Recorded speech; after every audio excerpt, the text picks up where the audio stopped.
Welcome to Shangmu Architect, a fan game of Freedom Planet. And Freedom Planet was originally a fan game of Sonic the Hedgehog. Was Sonic the Hedgehog a fan game of something? Not sure. But yes, we're delving into a fan game of a fan game of a game? Maybe fan game? Who knows? Perhaps technically, every game is a fan game of the original. The one true first game. Anyway, this is pretty much a level editor for Freedom Planet.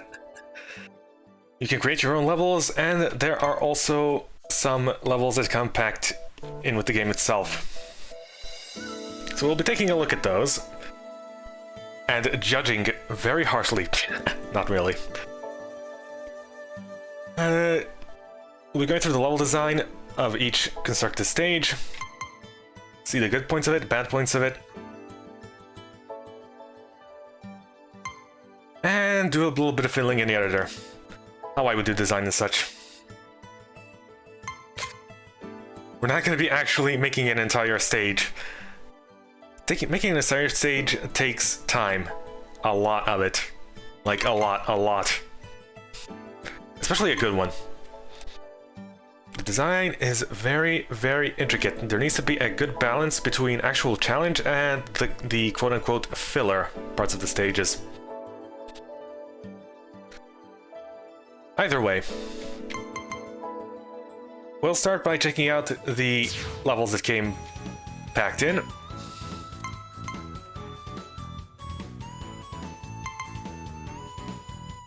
Play stuff test. These are just test maps. They don't really have anything much to offer other than testing the bosses they built and such.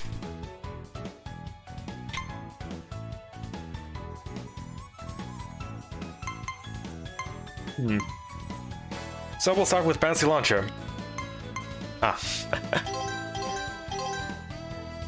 Characters stay selected on the ones over the last you rolled over. That has the only modifier. Yeah, this is a fan game of a fan game. Don't expect extreme amounts of polish here. At all. Like, I've had this thing crash several times. There's also some fun glitches that you may or may not exploit in your level design, but we'll get to that later. It's not a bug, it's a feature. Either way. Bouncy Launcher. So, let's first take a look at the initial screen. First impressions are very, very important to the stage. So the stage is titled Bouncy Launcher, and we have a spring here. A Bouncy Launcher. Very thematic. So, the first screen is very important to a stage because it sets the tone. Now the first screen usually has to be empty, devoid of anything. You can just sit around in it. At least when it comes to earlier stages. In later stages, when the action is, well, action-packed, you can come rushing in, but still, the rushing in should be automatic. Set the tone for the stage. So yeah, we're in a foresty area. Give it a little time for the player to adjust to the scenery. Yeah. So another reason why it's supposed to be empty is, yeah, the player adjusting to the scenery. Okay, so this is the foreground. This is the type of tile I can stand on, and that is the background. Okay. It needs to slowly ramp up, give you information gradually. So, launcher. Okay. Have a few enemies here and there. They don't pose too much of a threat, they're just there for style points. But yeah, you're launching and going fast, so. We can see the main gimmick of the stage is sort of going fast. Well, sometimes going fast. Oh, to stop here, Yeah, it's supposed to give you a mix of speed and a little bit of precision with the springs. Up. Alternate path, if you happen to know it exists. Now, alternate paths that you don't know how to react to. Hey, Delta Ray. Hope you're having a lovely day. We're just here looking at a few fan-made stages for Freedom Planet. Checking out the design, do a little review / judging it. See what's good about it, what's bad about it. But yeah, mostly in preparation for Freedom Planet 2 because I completely forgot how to play Freedom Planet. That is an ulterior motive.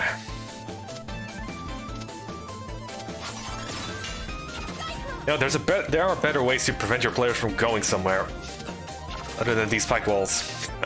Seems a little unnecessary, if you ask me. Especially since there's no way you can normally be launched that way.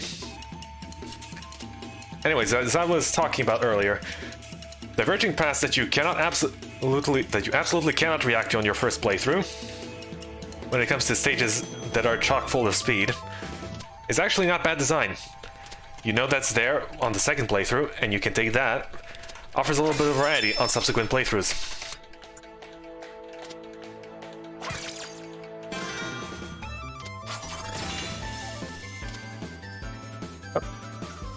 So after a lot of springs, we get introduced to the second gimmick here. These rotating cylinders with spikes. So this is going to be the second gimmick of the stage.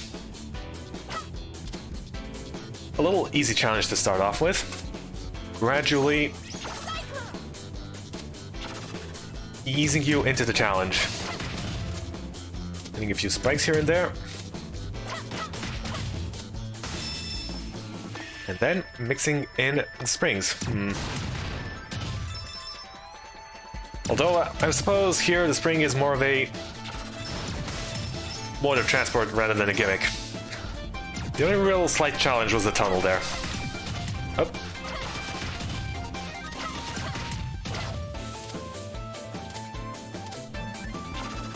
Ah, we're at the top of the stage. Can't really go up here. Oop.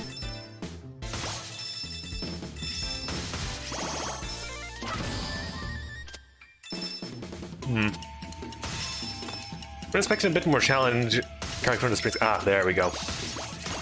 Oops. Grabbing onto those things is a little wonky. Ow. Ah, fire. String leaf shields. Okay, now we're in the spring challenge territory. I am going extremely slowly, but the pace of the level, if you go normally... Okay. This is just silly. The pace of the level when you're going through normally isn't actually that bad. Okay, coming up to a bit more of a challenge here. Up.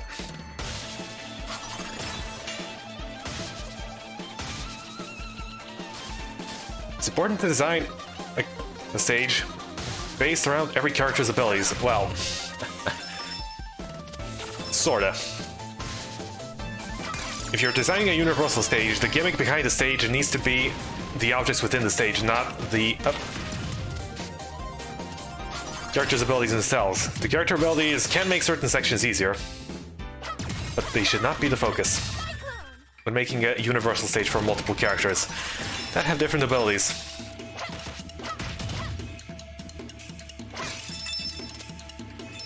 If you want to... Oops. You know, spike shafts don't really work that well. In a stage... Well, in a game like Freedom Planet, where the physics are kinda... Whoop.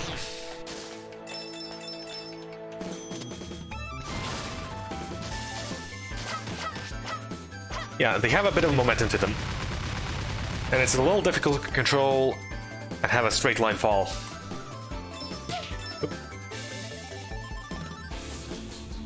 Yeah, the physics don't lend themselves too well for something like this. Perhaps a... Whoop. The hitbox is kind of silly. It has slightly more wiggle room here, but... It's not too bad, not too bad.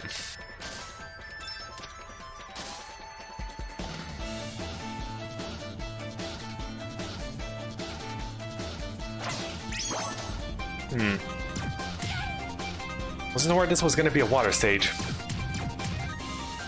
Doesn't really fit in with any of the themes we saw previously. Could have had some springs here.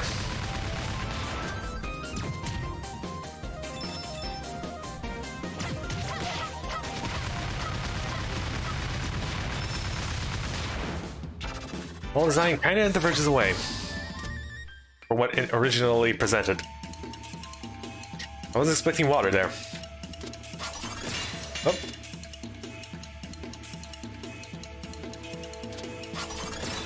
Oh yeah, here also has an updated moveset in this game. Canceling the... what was it called?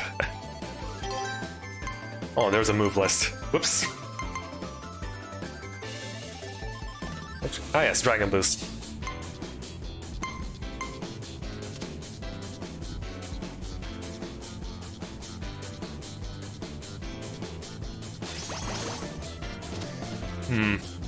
Ah, here the springs are presented as something to avoid. Whoop. Yeah, like that.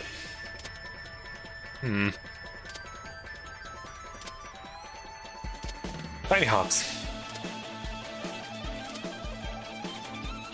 Not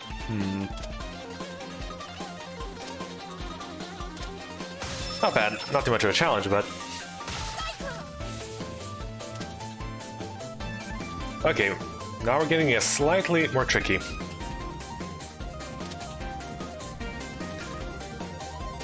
This sort of platform seems a bit unnecessary. Would have put spikes below. Well, Carol can just... Actually, nah. This is supposed to be for Mila as well. Nah, Mila can also flutter up here, I believe. So yeah, could have put spikes a bit down there. A lot of challenge.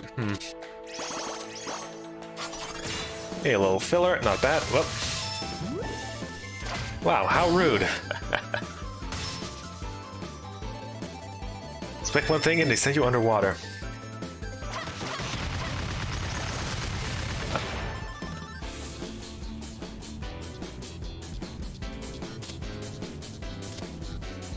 Okay. This is a little silly.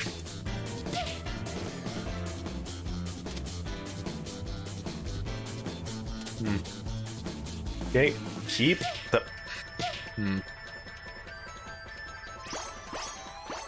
It's very tricky to get the momentum going. Or rather, not going.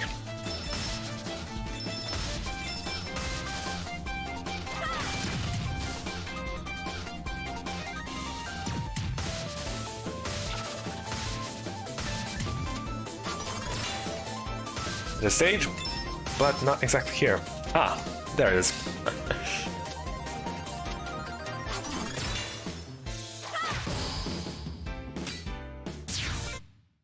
Breaker's on in turbo mode. Whoops, kinda accidentally switches on for a millisecond there. Oh well. Stage, couple of gimmicks. Didn't really go all the way with them though. Then again, I'm not sure what the difficulty that guy was aiming for when he made this. A couple sections a bit out of place there. Water, was not expecting a bit of water, but the first section of water, I suppose, was to get you used to it. And then if you put springs in there.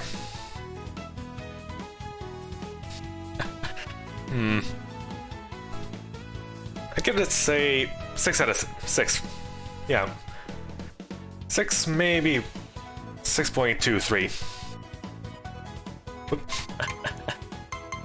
Time, 60 minutes. Wow.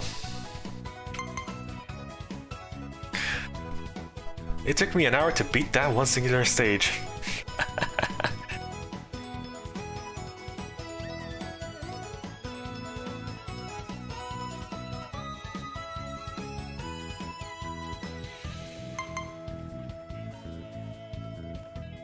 Just a moment. Okay. Next elevator shafted. This one's Carol only. Let's see how he designs it around Carol's specific abilities.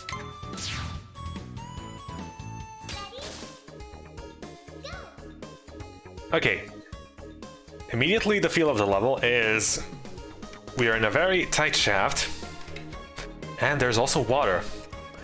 So we can expect water and massive shaft climbing.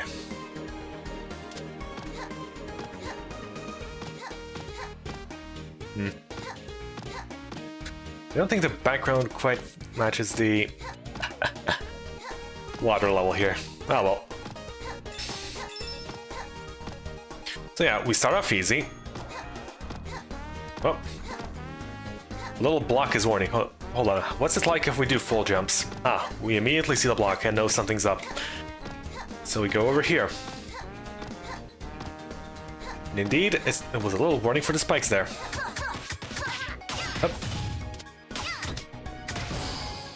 Okay, so we know the button lowers the water level since, well, who could resist pushing a button?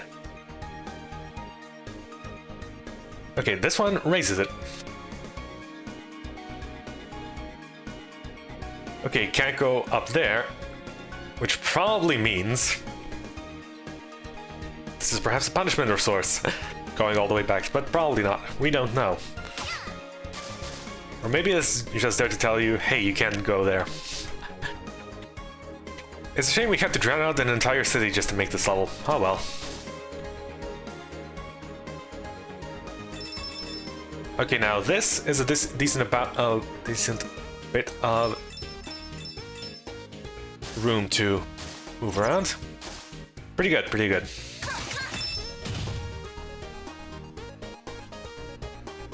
We can get used to the gimmicks of the stage. A little health, in case you needed it. Not bad. Up.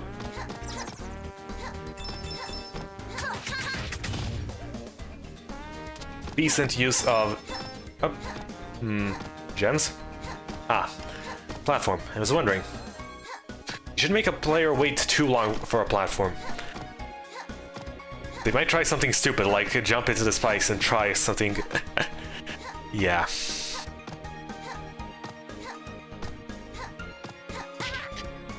Ouch. Ah, silly spikes.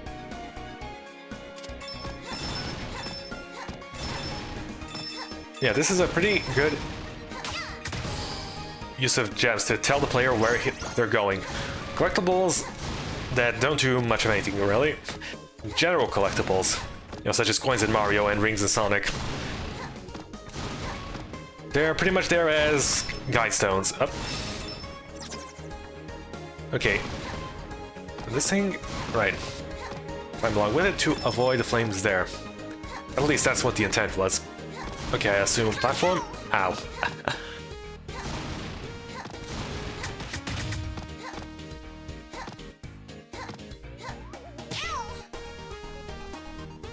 Yeah, a little tricky to avoid damage there, but...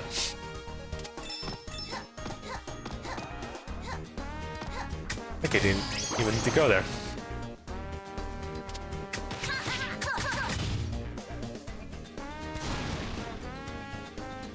I suppose the shafts there are more for aesthetic than anything else. Either way. Up, now we go a bit down. Ah. So yeah, this is a more slower pace level. A bit of precision platforming. Compared to the moderate speed of the previous one. With a few bursts here and there. These hitboxes aren't quite exact, but...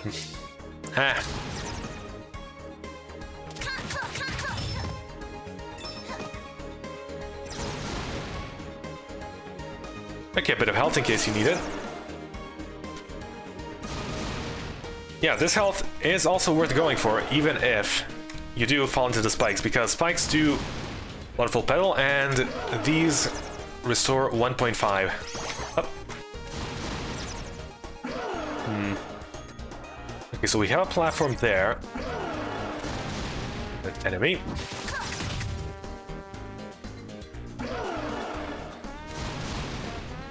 Right. Now these are used as an obstacle. Up.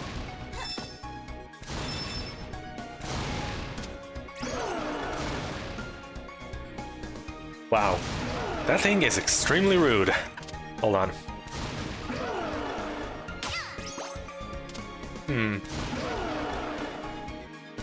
I wonder, does this up? I mean, practical purpose, say when up. Now you can just dodge it like that, but if you want to go forward, you can just grab onto that. Okay, this is just in case of a situation like that. Okay, so let's see, we fall down, up, and we can just keep going. There for speed tech. Of course, if you're going fast with this, and say you stand here, there is no indication that this is actually a danger zone, and that thing can crush you.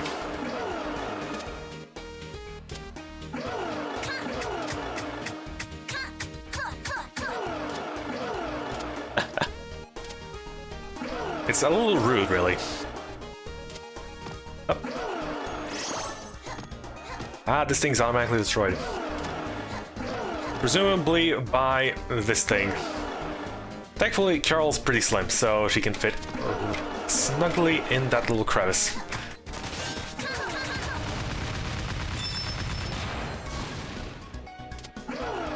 It probably would have positioned these a little better so they don't get automatically destroyed. Yep, checkpoint.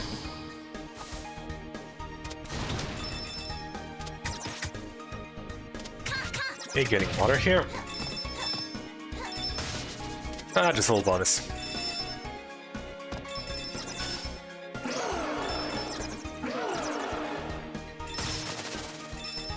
Oops. Okay, how does momentum here work? Let's give it a shot.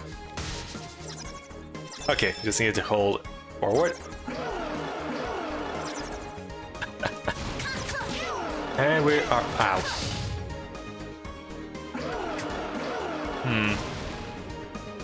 That enemy is a little tricky to avoid. Whoop. These things even damage you? No.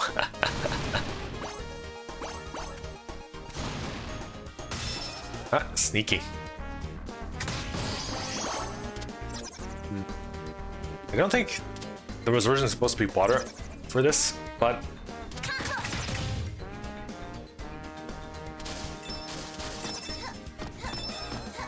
okay, was A for platform. That's what the beginning of the stage taught us. Okay, ow. Okay, now we're adding a little momentum, a little difficulty.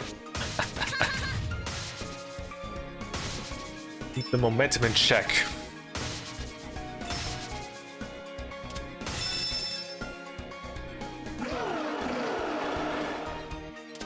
Okay, one thing I noticed from this stage is it's constantly action-packed. Like, every single shaft was a challenge in and of itself. I probably would have added a few shafts in between, as filler. To keep the momentum going. Going from one challenge to another, immediately, at a reasonable pace requires a little breathing room in between each one. So yeah, I would have put a few shafts there that kinda, well, you just go up and down. No real danger or anything. Mixed in between all of these. Overall, a very good use of Carol's abilities, very good thematic stage. I'd give it... well...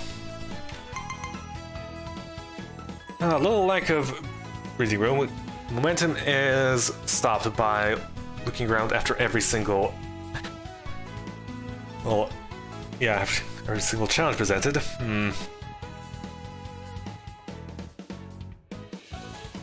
7.5. Pretty good, pretty good. Explosive storage. Yeah, sure, let's use Mila for this one. Why not? Gotta test out all the characters.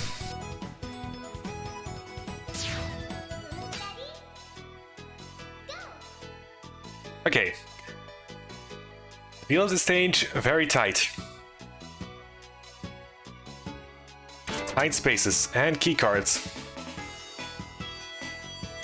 Keycards to open door. Okay, so this is going to be the main gimmick of the stage. Going around in the tight spaces. Presumably some precision platforming challenges.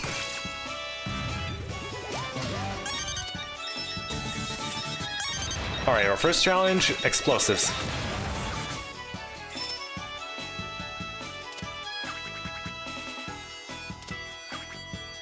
So, explosives, going around collecting key cards to open doors. Everything else here? Oh. This is actually pretty good for Mila. You can just blast everything with her laser and carry around the boxes. Oh.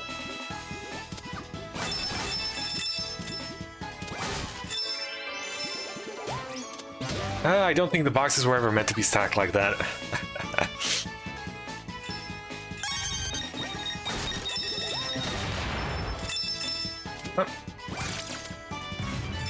Okay, going around the little side path here gave us a reward. Pretty good.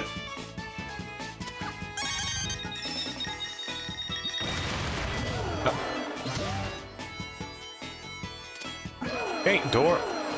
Whoop. Well, at least you won't get lost. So that's a plus. Oh. The path is always 100% clear.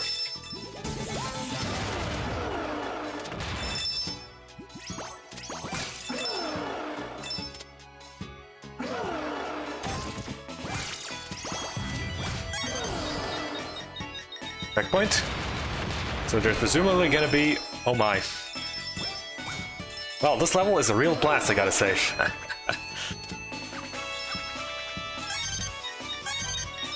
The floor is somewhat lava.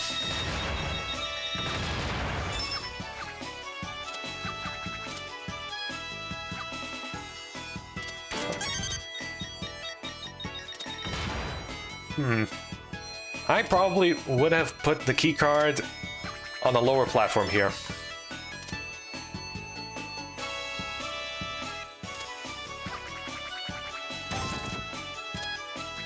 Go a little bit out of the way to get the thing going.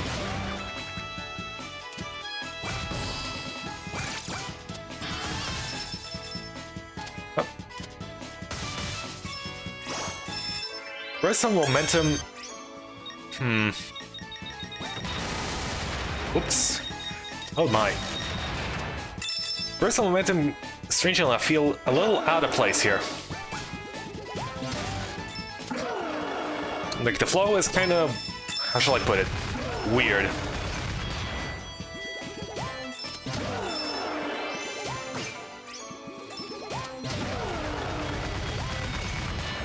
Come on.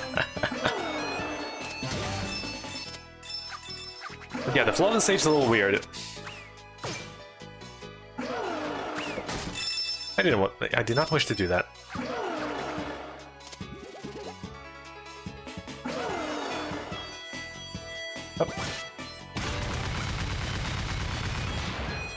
But yeah, the burst of speed is kind of out of place there.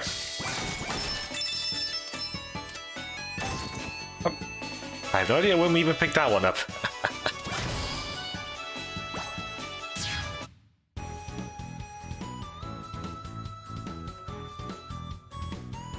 Pretty short. Pretty short stage. Not really much of a challenge to it. I suppose if they were going for an easy stage, it is certainly pretty easy. It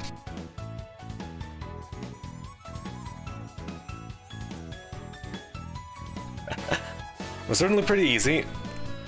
Feels more like a... how shall I put it? Feels more like a bonus stage than anything else with how much you're showered with the crystal shards. So I'm just gonna rate this as a bonus stage. More than anything else. Yeah, it feels like the kind of place you just go in, get a bunch of these, get a few levels, and out. is certainly short enough to be like a bonus or special stage. So, judging the stage based on those merits,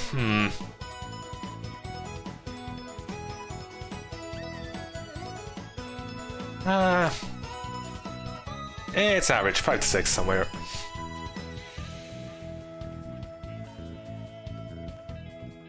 Yeah, especially that little versus speed section, really out of place in comparison to the rest of the stage.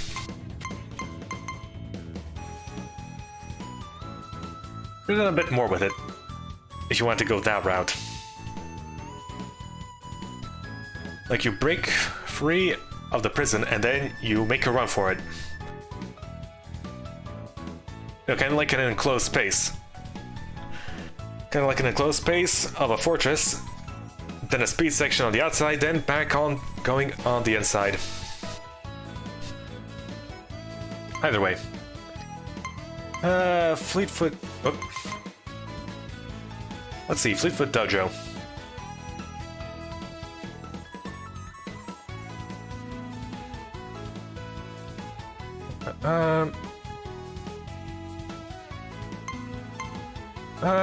Yeah, let's go with Spade, since he is a new character.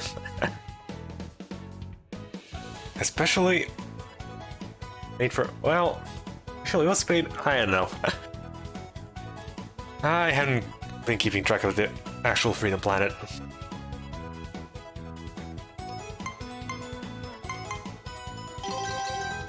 Right.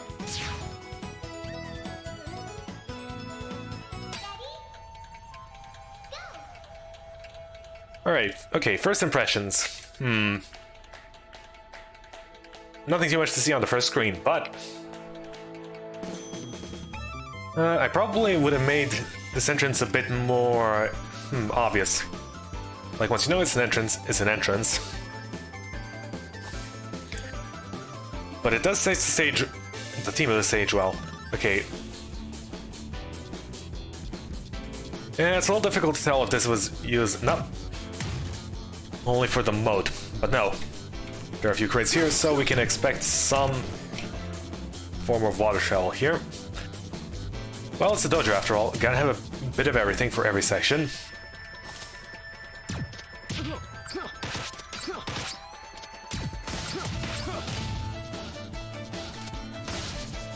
Okay, so since this is a dojo, we can up. Okay, so dashing takes energy for Spade. And his special is... yeah, missile cards.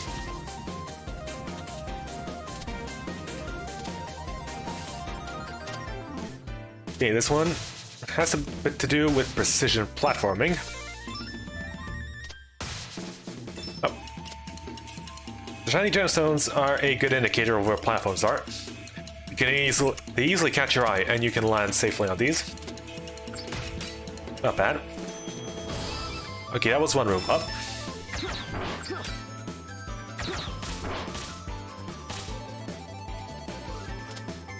Something up here. Ow. Okay. Multiple paths, wide open area.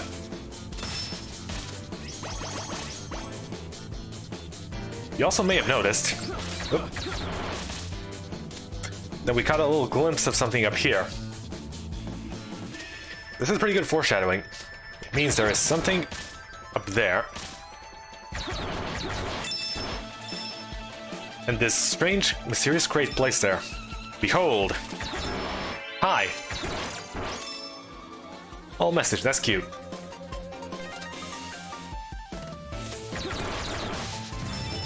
So we're gonna take this upper path here.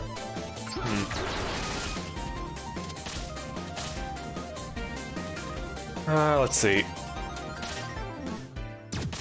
Okay, does dashing break these? Yep, it does.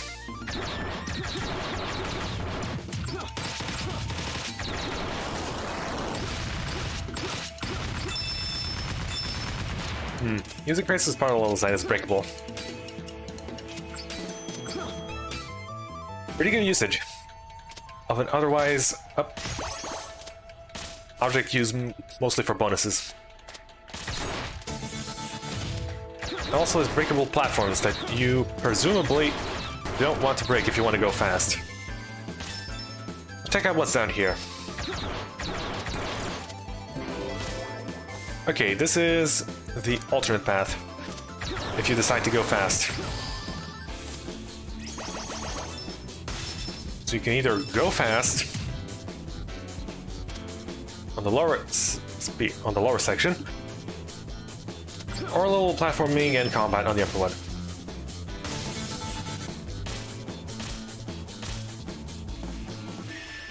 Okay, so the dojo here consists of... Can we sit on the bench? No. You have failed the benchmark test.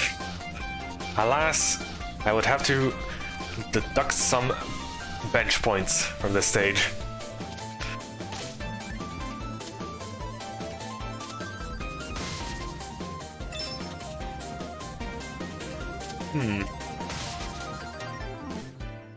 Okay. So the layout of the stage has several rooms interconnected by a... well, free roaming area. By free roaming areas. Hey, Marty.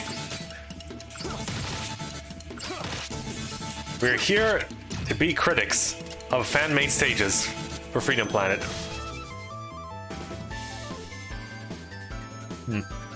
This red line, pretty good indicator that there are moving platforms going up and down. Indicator, but you shouldn't take them fewer levels. Hey, if you want to submit a level, sure, accept. This game came prepackaged with a few levels, so I'm going on a bit about the design and what is good about it, what is bad, what should be done. Up. Okay, so you can sneak in this section from over here. Then we have Mario Maker 2 levels. That's fine.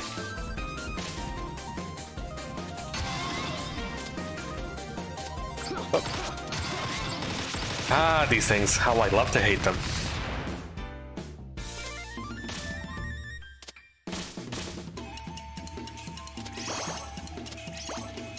Okay, a bit of health here and there. Not too much danger that the health is needed, but hey.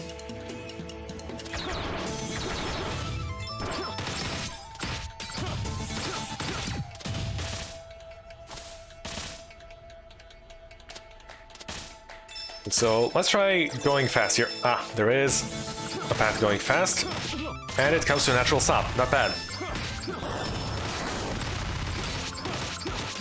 We can stop to fight these enemies, but alas, spade up. Did we just ask for that wall? But yeah, making a good level, especially for stages that have proper physics and everything, as opposed to Mario that has basic jumping and a few gimmicks. It's a lot more difficult and time-consuming.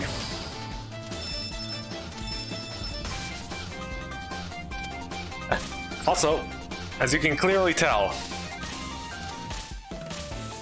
it's not exactly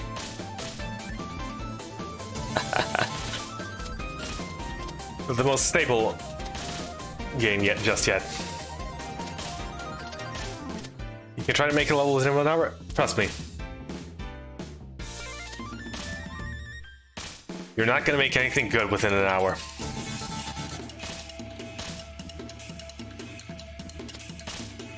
Okay, let's see how the outer boundaries are handled. Okay, presumably because of this thing. Yeah, the camera is taking a lot into account here, as to not consume too many tiles of memory there. Or something. Not to render too many things.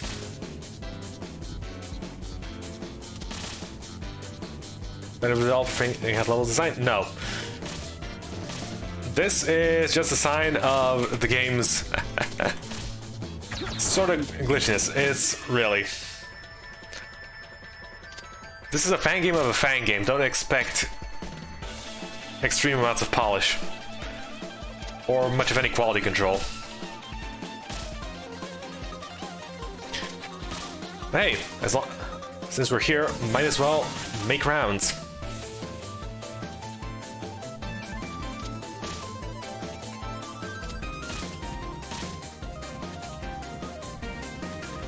Okay, we pretty much skipped over all that.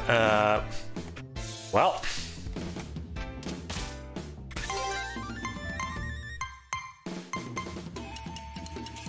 I gotta restart. Thankfully, there is a restart button there. Just for us. Just in case something like this happens.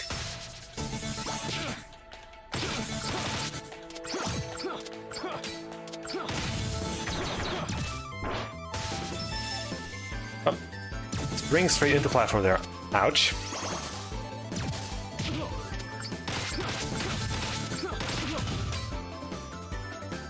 Well, it looks like water is mostly there for decoration after all.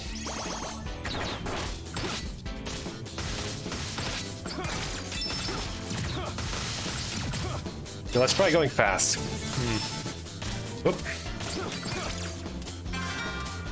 Okay, decently spaced platforms. It's always important to have the full challenge in mind. Especially considering the camera. You always need a way out. Okay, we already know those little red... those little red lines are actually there to indicate these.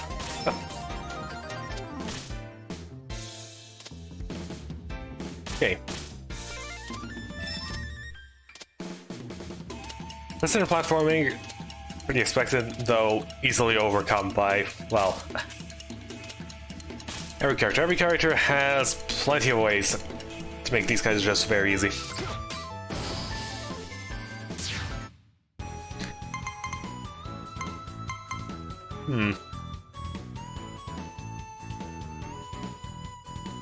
How would I rate the stage? Okay, overall design and impression pretty good.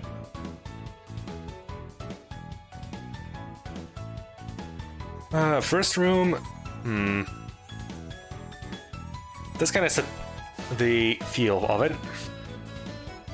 It's in platforming, speeding through the, well, the spaced out platforms.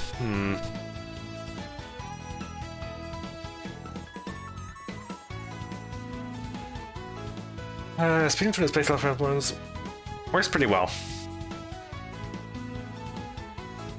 There are a few things that you can notice for a few secrets. Not bad. Oh. Yeah, that secret with high was pretty nice. You can catch a glimpse of it. It is indicated. There's something up there. What if I try going around this wall? Yeah, and you eventually get to it, yes. Difficulty, nothing to write home about. Just nice little run through.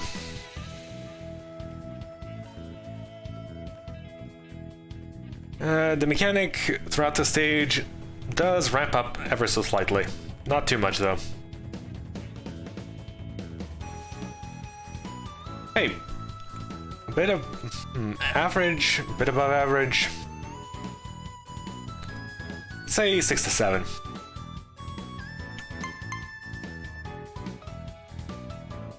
Gonna make a few tweaks here and there. Overall, very good pacing.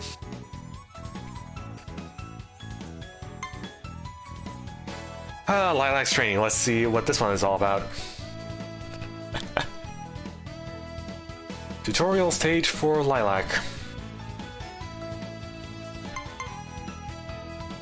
Oh boy. Architect? Dude. Alright, dude, let's see your level.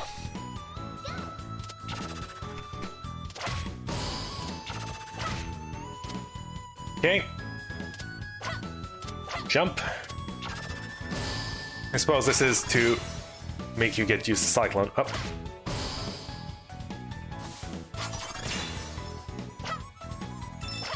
That target zooms by.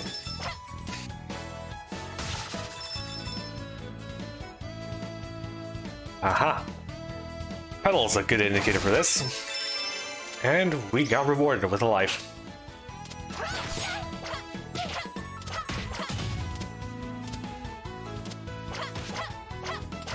They're just standing there, menacingly. Okay, bit of basic platforming. Ah, zooming out.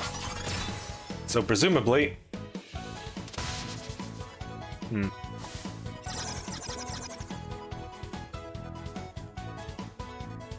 We can go this way or up here.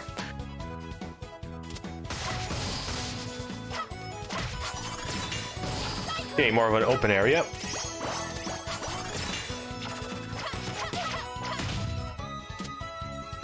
Camera, very nicely put to use. Fortunately, this doesn't really lead to anywhere. Yeah, we came bouncing out. We see a giant empty room. We try to go up. There are, in fact, platforms.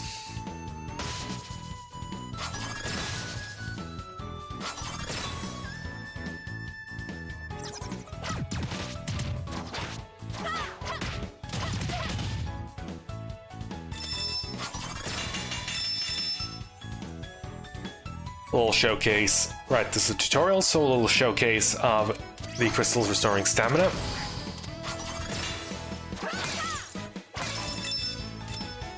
If ever need be.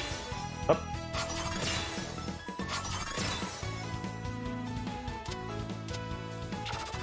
Oops. Yeah, this thing has a bit of a wacky hitbox. I wouldn't be using this as a... something to stand on. Oh my. One and a two. A little patience here. So yeah, zooming out for the fast sections, not bad. And zooming in, ah. Tutorial stage for Lilac, huh? I disagree. See, in order for this to be a tutorial stage for Lilac, you need to make sections where it's absolutely necessary for her to use a certain type of move to get through a certain section. And a few combat situations where a certain type of move is very optimal. Yeah, a tutorial stage should always showcase every single aspect of a character. Tutorial stage, training stage, whatever you want to call it. For example, you showcase that you can use Dragon Boost to bounce across walls and collect crystals to restore energy, but Lilac's moveset is a little bit different and updated here because there is a new cancel.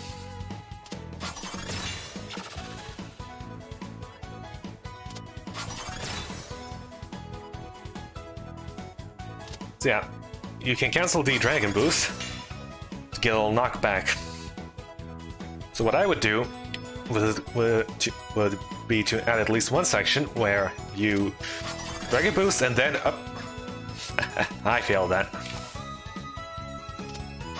Dragon Boost, and then, for example, like a little platform you go across, underneath, and then when it ends, you cancel and backflip up onto the platform. Of course, very properly indicated and conveyed through the use of gems and everything. Crystal shards, whatever they're called.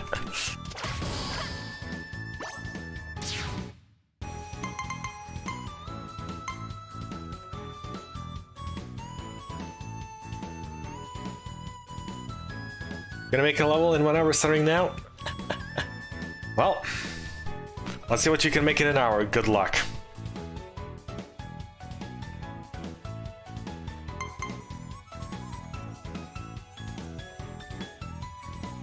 Good luck. So how would I rate this as a tutorial stage? Not very good, actually. Below average. It has a few sections where you have a pretty good freedom of movement to experiment around. But really, you specifically say this is a tutorial.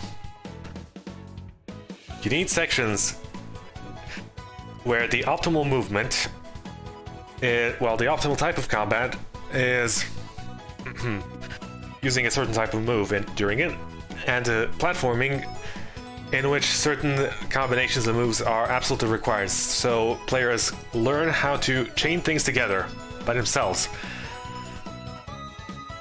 Yeah, so the crystal shards usually use as indicators for something like that. If you can't draw, actually there is a new drawing tool, so it could be updated with that. Tell people, hey, you need to do this, then this, like that.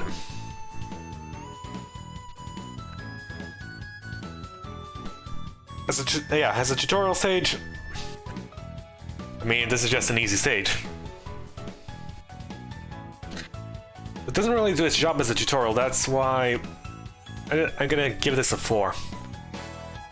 A little bit below average. Alas. Oh yeah, whoops, hovering over the wrong stage. Yeah, a bit unfortunate, really. Unfortunate.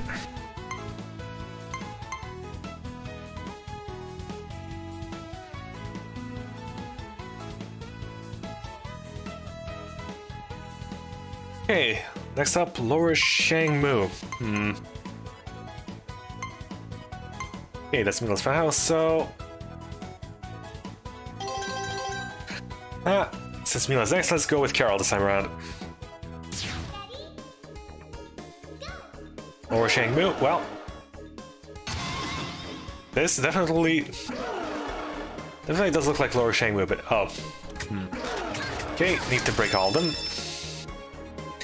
Oh, come on. Rewards falling off the side of the stage is always not exactly a good feeling.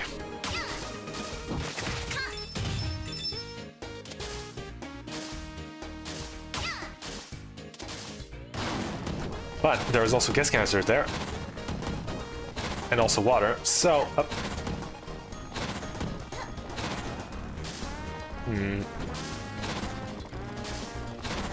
No wall here.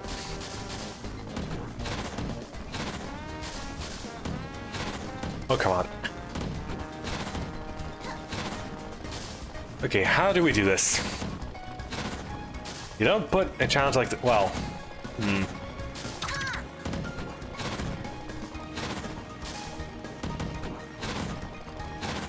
You don't put a challenge like this at the very beginning. People are gonna get curious. Ooh, can I get that? And then they're gonna get...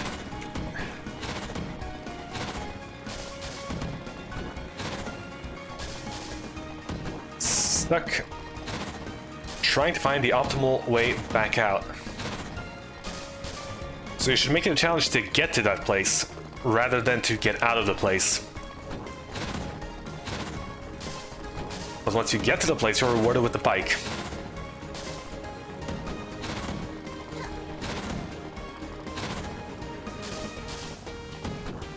But yeah, make reaching the place a challenge, not the escape from it.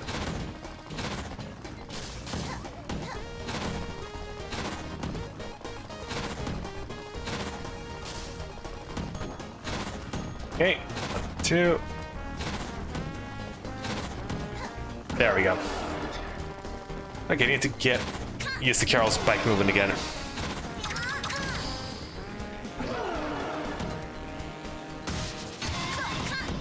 But now we have a bike for the... Oh.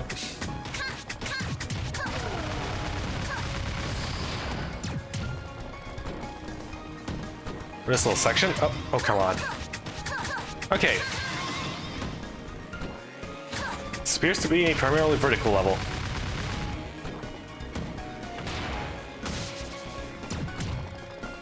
Okay, if you actually don't go down the lower path, start immediately like this, yeah, first impression would be that this is in fact a vertical stage.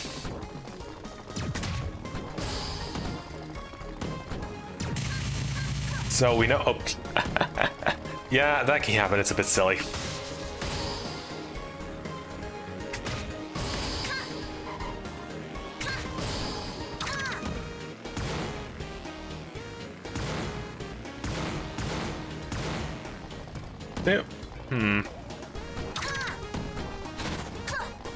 Is this possible without the bike, though?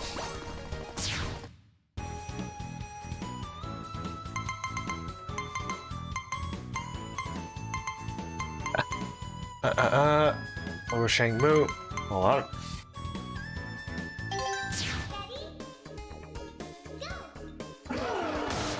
Oop. Okay, if you simply start running, you're gonna get launched into that. Not a very good look for the stage.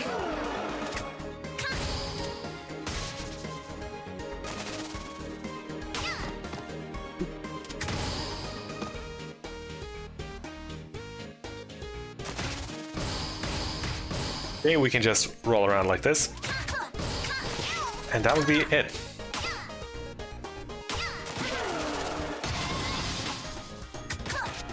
Huh.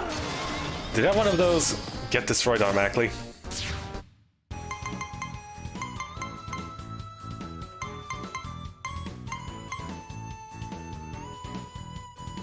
Honestly,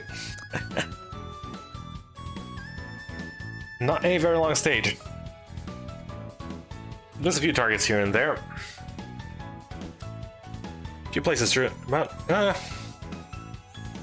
it's a neat little bonus. If it's supposed to be a little bonus, or at least a little part of the stage, well, let's say this is a part of the stage. Just a part of it.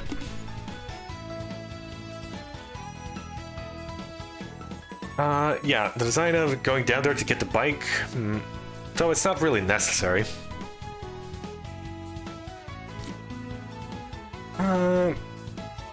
But yeah, getting a bit trapped in there, and the challenge being getting out rather than up. Rather than actually getting to the point.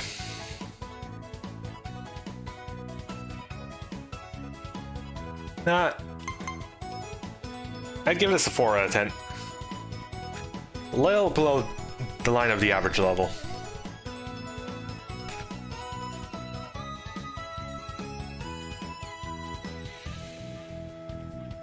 Yeah, the overall level was extremely average. Gotta deduce a couple of positive points for that initial little bike challenge. At least for Carol. A couple of points for that.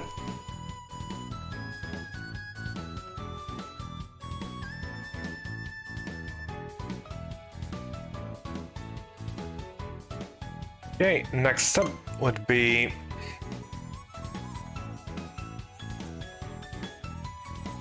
Mila's Fun House. Oh boy.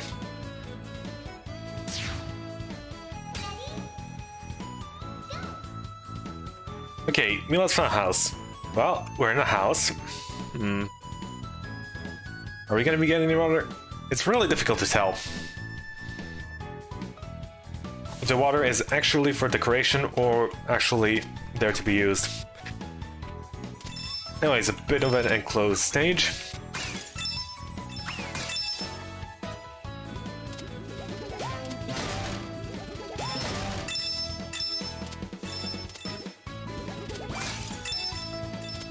Because of Mila's abilities. You don't need a full arrow to indicate where you need to go. Usually just a trail of these is enough. Arrows make it a little, well, a little way too on the nose. A simple trail of petals or crystals is usually enough.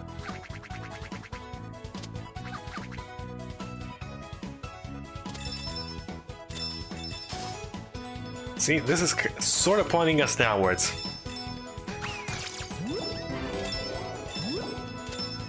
Hey, we can go there. Okay, so the water is actually not bad.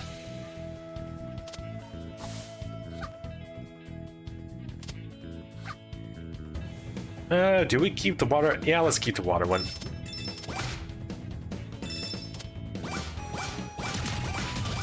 Two.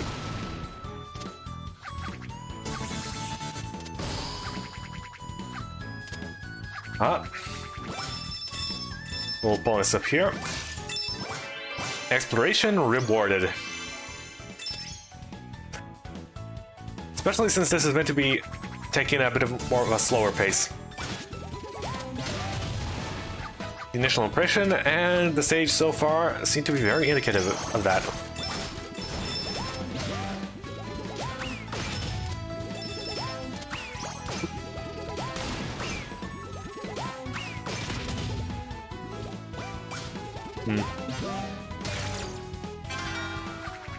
A little bonus if you decide to use Mila's abilities to shoot through them.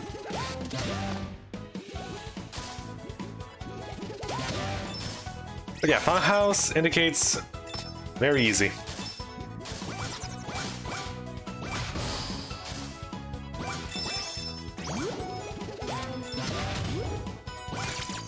It's breaking all the targets, that's the objective. Because, yeah, after a grayed out like that, this is just objectives.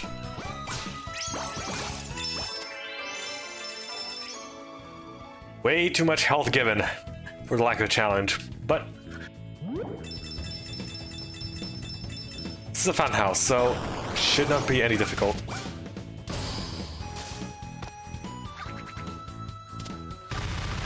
But yeah, facing all of these should be up.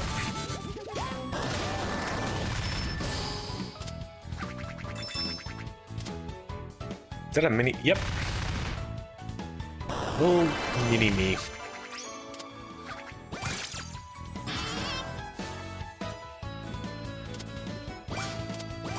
Yeah, going off the path, not too long, and you get a bit of a reward out of it.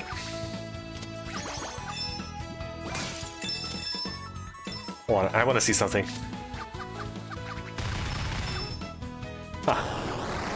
You can actually carry all the energy through this entire section with Mila. Okay, now this is gonna be a very difficult stage to build around. Well, difficult gimmick to build around.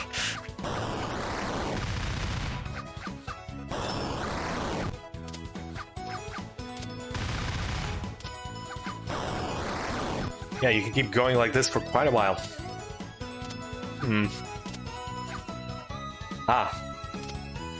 A decent challenge, but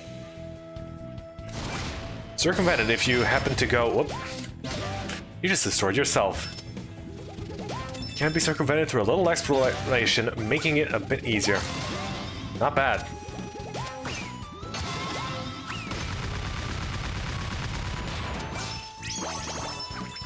Yeah, given that this is a fun house,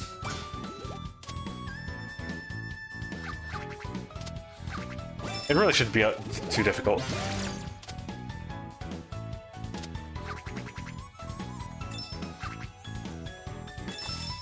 Oh.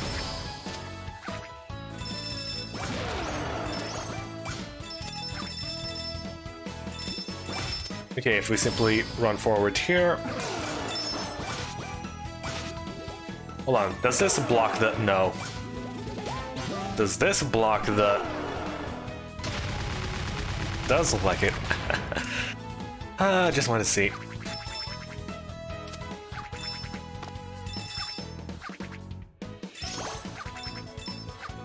Okay, a little bonus here and there.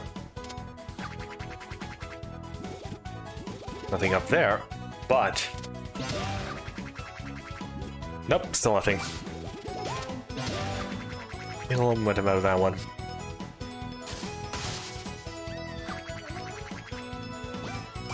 Or wait, we can combine this momentum with this, a bit of this.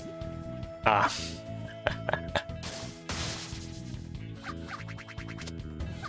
But wait, what if we go up here? I don't think you were expecting anyone to get up here. Or perhaps you were.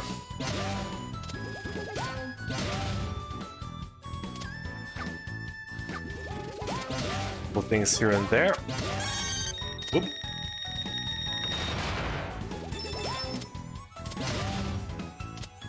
There does appear to be a little smattering of objects here and there. Ah. A somewhat tricky jump using the ceiling of the level. It's platforming.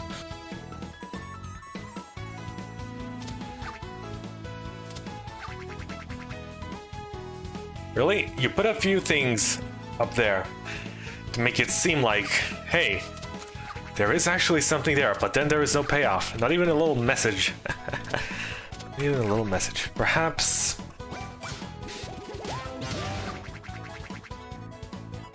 I mean, otherwise, why would you put those red springs down there?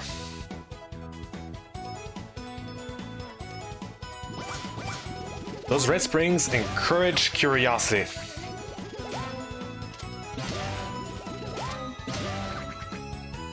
Alas, the curiosity went unrewarded. Especially since this one place looked very, very reachable.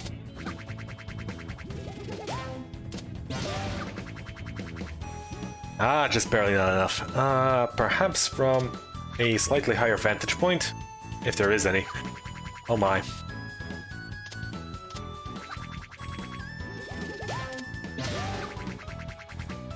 Nope.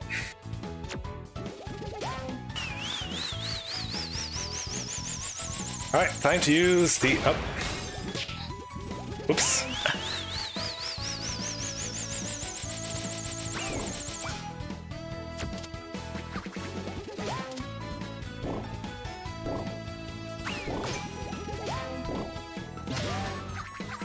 This to bounce back up. That's actually useful. Getting a lot of height. Or wait a minute, perhaps the secret message required... Ow.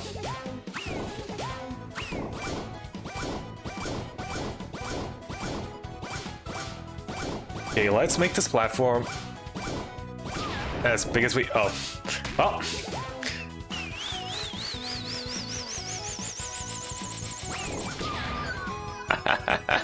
Okay, so Mila can bump herself.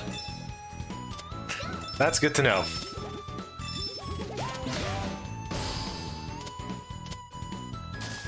And these all reset, huh?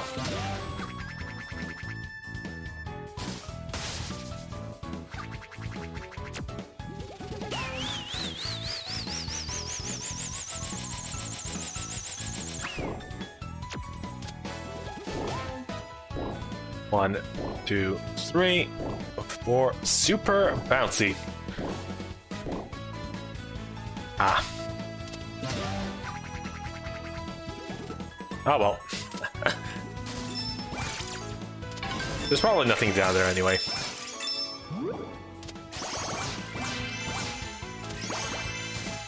Or nothing up there.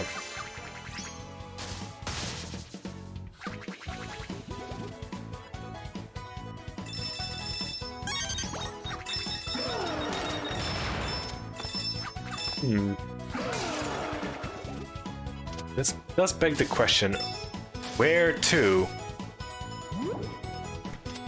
Seems like it was just a place for extra lives, and those springs look like... Oh. This is not very well indicated.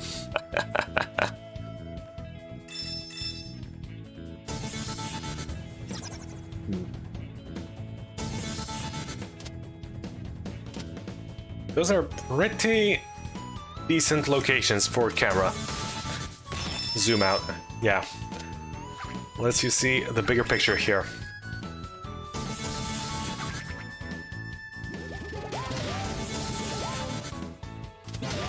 Huh, these don't die in one hit.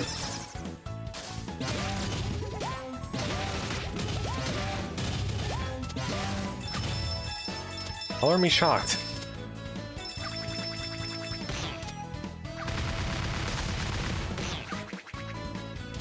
Ah. You know, I think you have a few triggers here that... Oh, come on. Aren't working quite like they should be.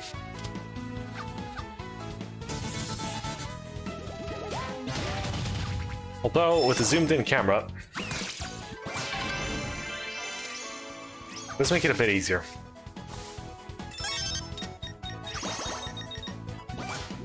Not bad.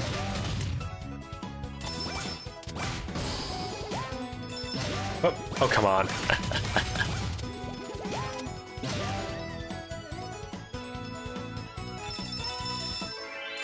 We're running here.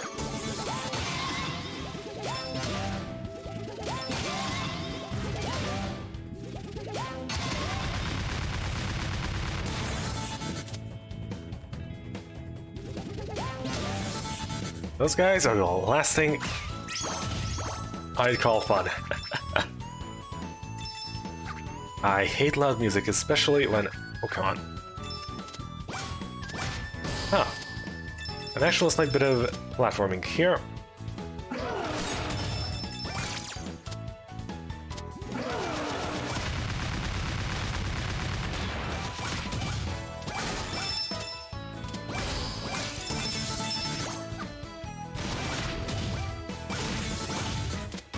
Hold on, I want to see this interaction. Hey, Klonoa. Hope you're having a lovely day. Okay, that just puts us to a stop.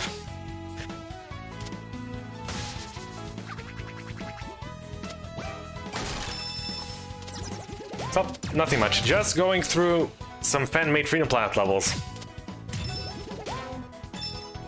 And judging them based on, well, what they're trying to be, their merits, given such. Oh. And discussing level design in general.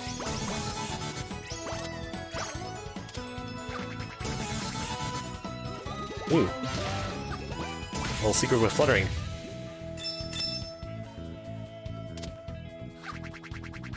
You can go there. Quit your game this weekend?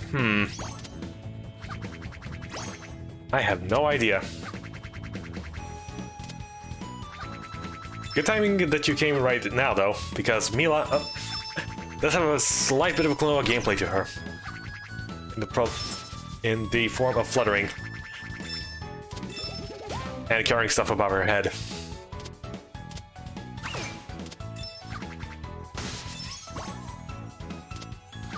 Okay, this seems like a little bonus section.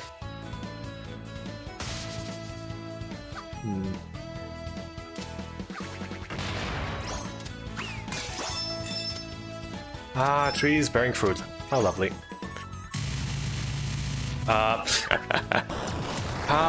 Good old explosions. Dog!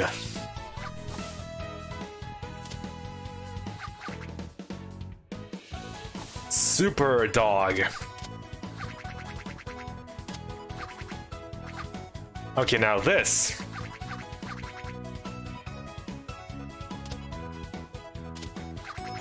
Now this is rewarding. A little too much if you ask me. Hey, Joao. Popeye? Zenny. Wait, Popeye? Oh man. Is there something new Popeye coming out? Yes. Oh boy. I remember watching the Popeye on the Switch. Nice. I remember watching the cartoons back when I was a kid. Good old times. I had no idea. I'm definitely gonna check it out.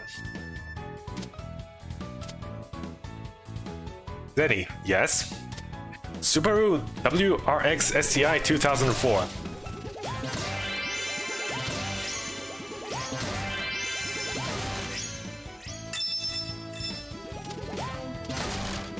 No, there is no reward like overboard reward.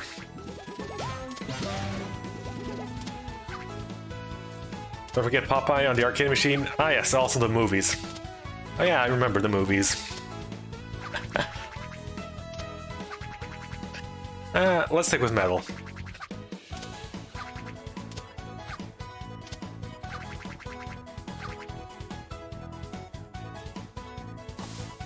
There's a great little message there. Oh, wow. The enemy destroys the end checkpoint. Yeah, you need to place that a little better.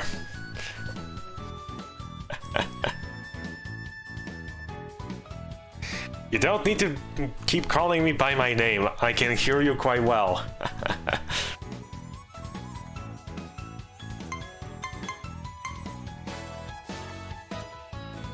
Gave me a like. Nice. Hold on, let's check the like counter.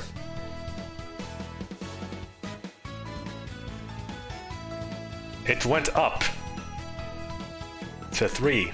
Nice.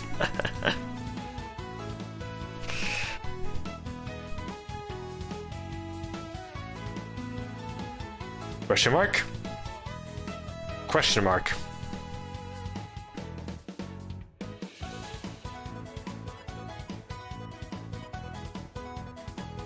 But what about the Subaru WRX STI 2004?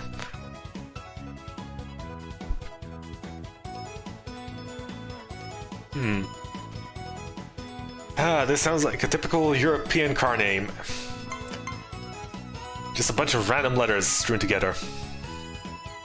It's a pretty good car. But would you carry your dog? Well, of course you would. Question for Mr. X. Anyways, this was, well, pretty good funhouse. Stages, well, it was fun, yeah. Not much of a challenge. Funhouse, fun to go through. Tutorial stage only for Mila? Ah. Hold on.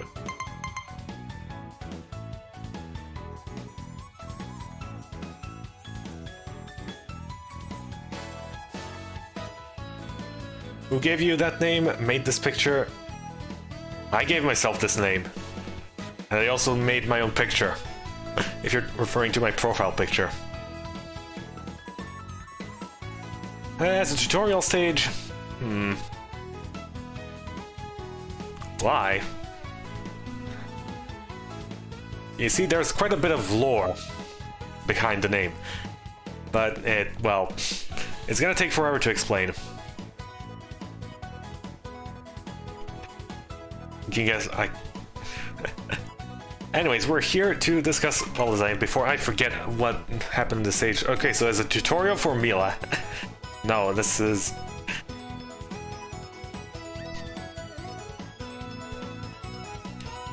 Well, the first few sections are good for a tutorial.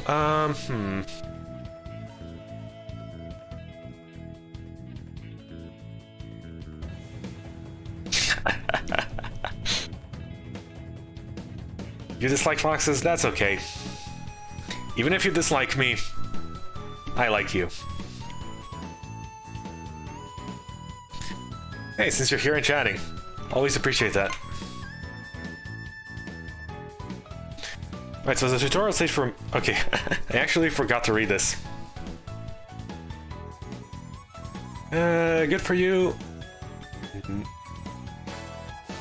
But I failed to see how that is relevant. Anyway, the stage... Yeah, it's a tutorial. Okay, so there are a few free roam areas, but...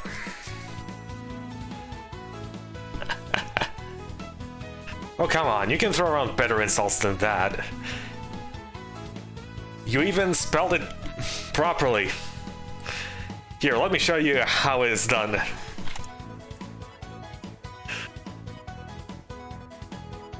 There.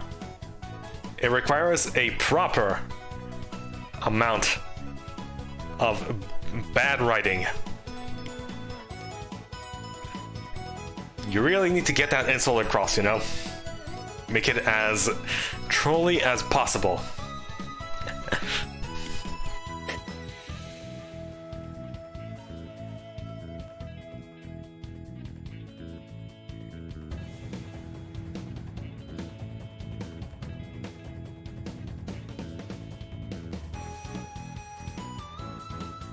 Okay, that's enough shutting up. Anyway, okay, so how would I rate this? How do I rate this stage? Is the tutorial for Mila? Yeah. There was no real section where you needed to use an entire half of her kit, so no. Much like... This isn't my game, though.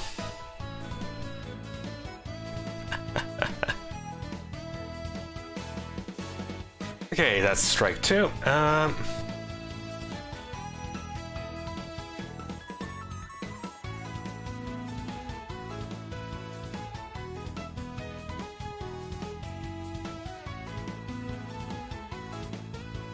And that is that.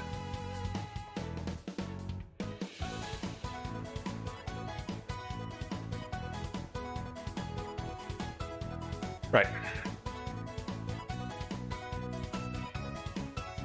So how would I rate this? Strike 3 and you're out. Alas. Well, that was a fun diversion. Okay, so finally, how would I rate this? Yeah, an entire half of her kit not being used. Well, yeah. You need to force players to use a certain mechanic in tutorial stages for the most optimal gameplay. So, combined with... yeah, a few bits and pieces not quite functioning as they should. Around a 4. Alas, below average. Well... and I'm afraid to give scores any lower than 4. Based on the merits of the tutorial, as a regular stage, to just go through as have fun. Yeah, but just don't call it a tutorial. If you are not gonna make it a proper, well-made tutorial.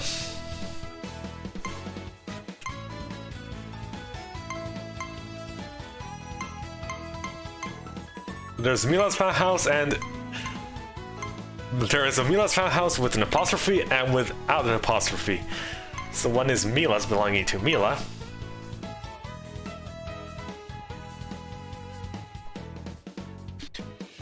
And the other one has Mila's in it. Hold on, how is this one different from the previous one? Just got it. Oh.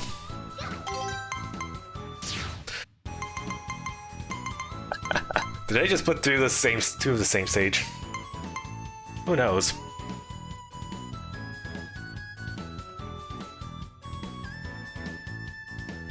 Either way. Pinwheel Panic, next stage.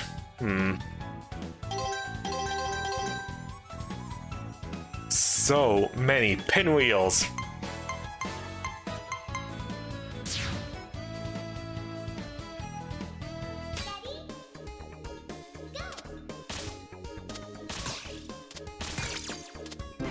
Oh, we can break stuff from below, from underneath. Yeah, not really intended.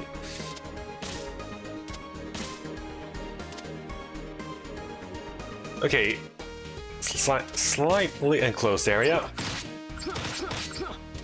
Okay, you carry the key.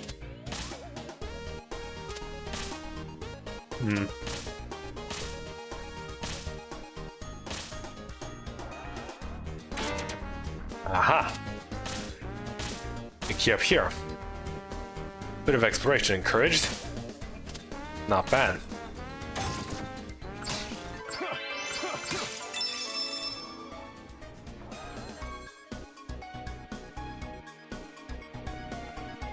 Yeesh. Have you never seen, like, video game protagonists before? I mean, 90% of the time, they can just go in houses, and the other 10% of the time, you're being rude to them. Mocking the trope. Which in and of itself is also not very original, but hey.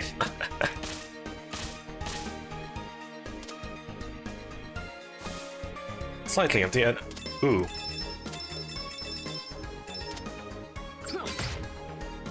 Nice.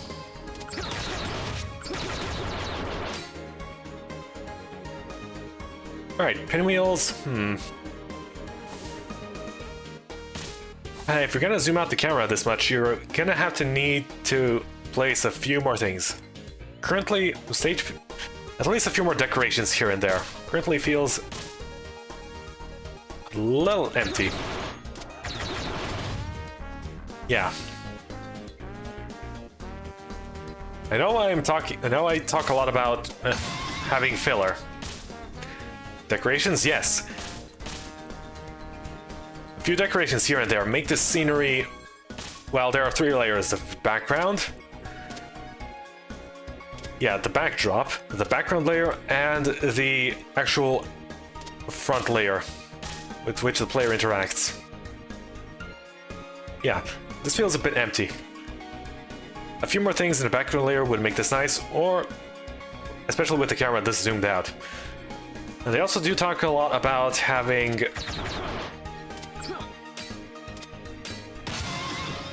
a Moai statue. Pretty good decoration if you're going for up Easter Island decorations.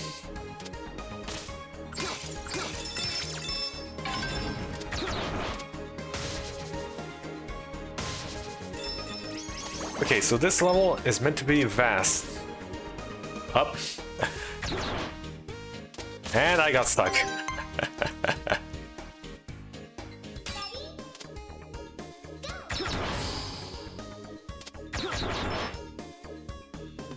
Hold on, do we not get the... Oh my. We do not get the zoomed out camera.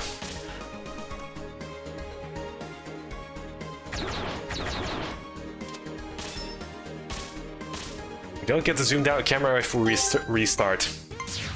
Hold on, let's try this from the start.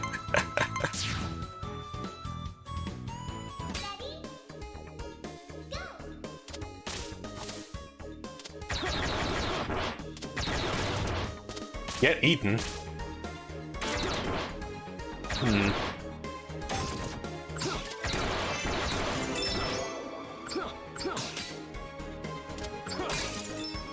What a cool mini-me spade. Did I say get eaten? Somewhere? Yeah, you shouldn't place... You should place a few additional triggers around checkpoints.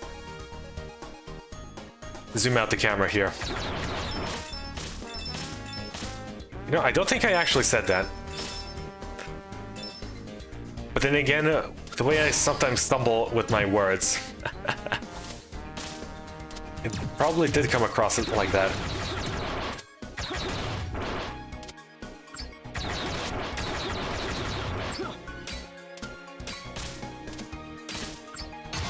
Okay, if we're going a bit fast, yeah. Okay, if we're going fast... Whoop.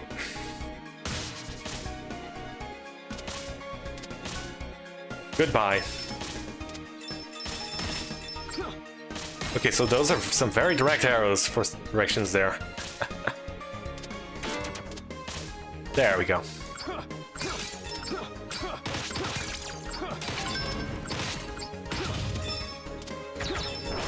Well, natural progression would have been going up there to begin with.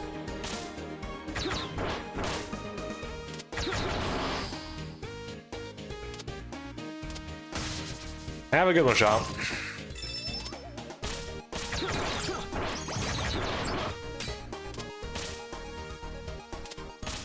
Slightly unfinished here. Okay, there's a good bit of downtime between challenges. Though the stage just, well, feels a bit empty.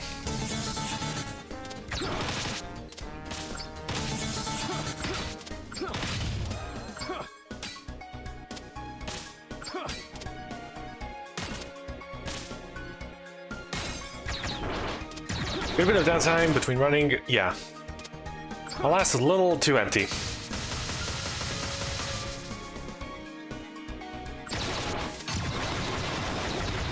Okay, this guy has the...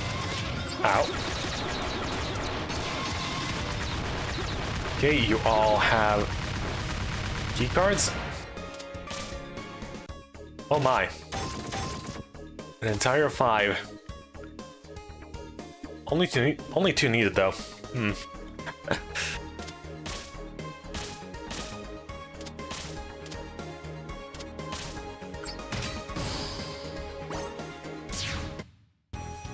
Yeah, a couple of points deducted for aesthetics there, a little too empty.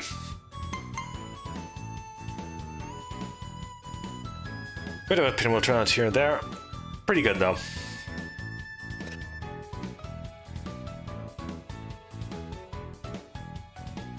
There was one decent challenge in there. Yeah, these stages are all pretty short though.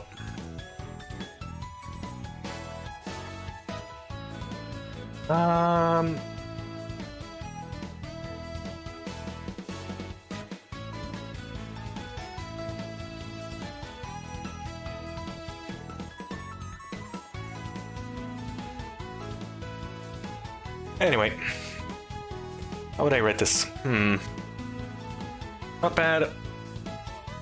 Not bad. There's a few decent elements to it, but yeah, just average. A little too empty, not too much though. I can't rate it higher. Nah, it's definitely worse than Mila's Funhouse. But it says it's a tutorial, so I judge it based on its merits as a tutorial.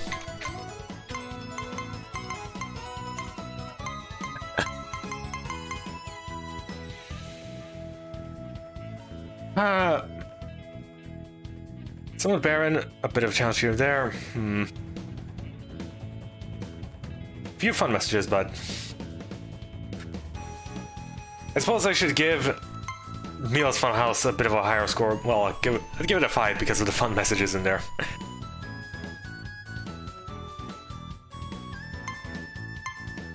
If it's not a tutorial, I'd give it a 6. Maybe even a 7. 6 or 7. This thing, I'd give it a maybe between a 5 and a 4, a little bit below average. A couple of places unfinished there. An average stage. A little bit of cleaning needed. A little bit of touch-up. And then lots and lots of decorations, maybe make it slightly longer.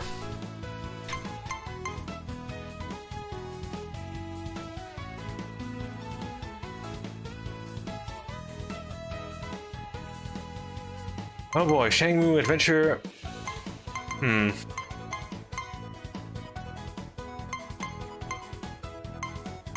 Make a little estimate.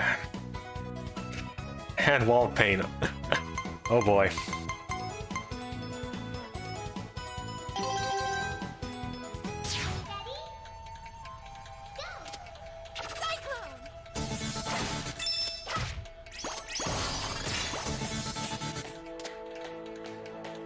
Adventure? Okay, this is gonna be a bit of a tight, enclosed space level. A little tricky to get rid of this with Lilac, but... Okay, gotta break all the targets. I see.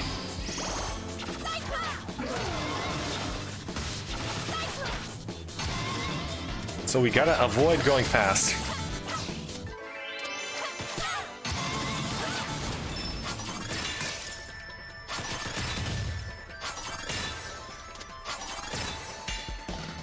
Up.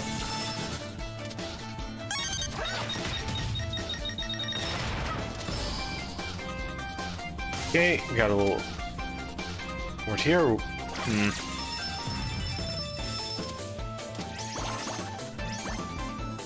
Probably should have indicated that this is a vertical stage. If we knew this was a vertical stage at first.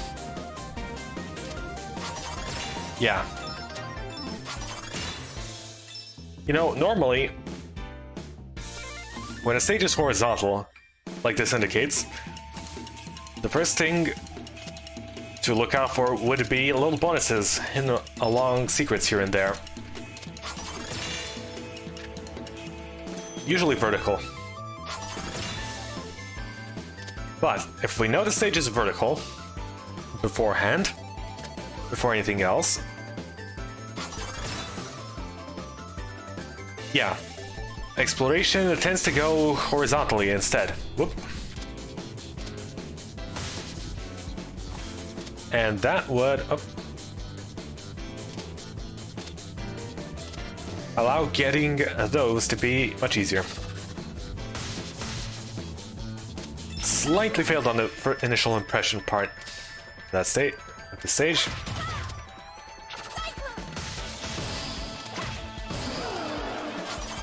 Right, going this way, going that way.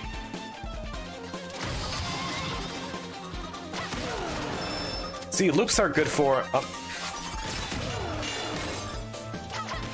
giving you places to react.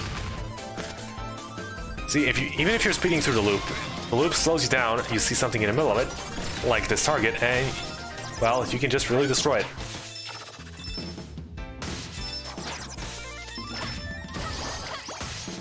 That was a good bit of design there.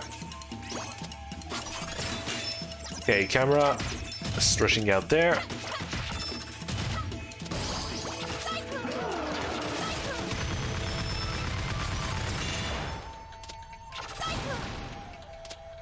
Can we set up this? Oops. Nope.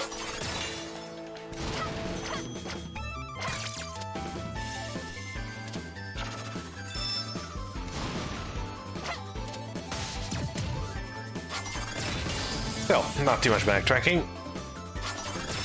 Even if you decide to go the wrong path and miss one of these up.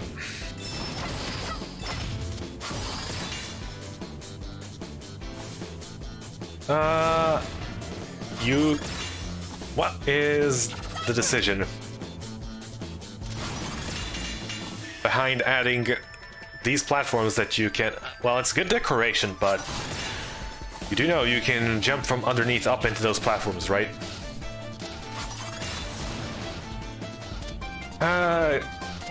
Gotta get out using the go through wall feature, alas. But yeah, once that gets patched out, good luck.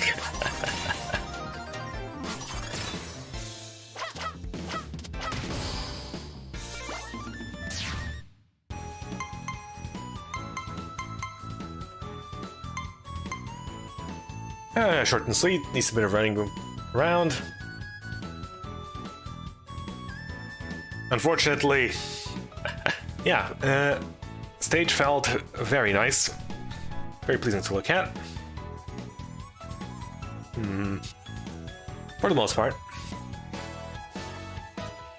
Initial impression leads down a slightly incorrect path, though can't take too many points for that.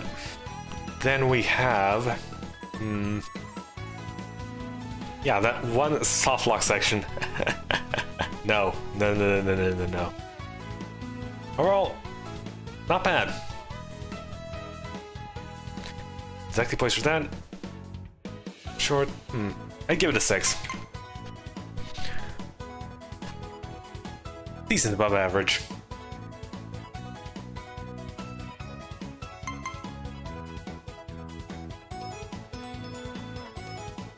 Now you may be thinking, my scores all ranging from around 4 to 6. Rarely going above that, or below. If you're looking at nothing but video game reviews that all range within the 80s or to 100 due to the score inflation, alas. That is just that inflation. And people got way too used to video game scores ranging way very high. It's a tragedy, really. Everything needs to be normalized around the 5.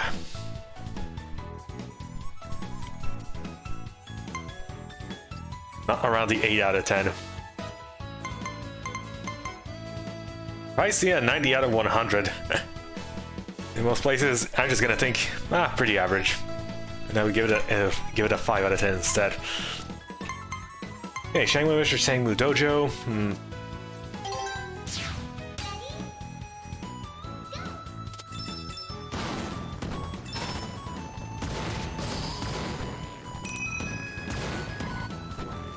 Ooh.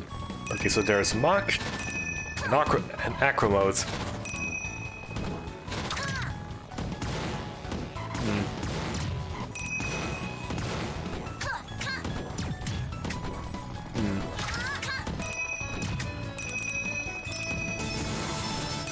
I failed to see the difference. Well, there probably is.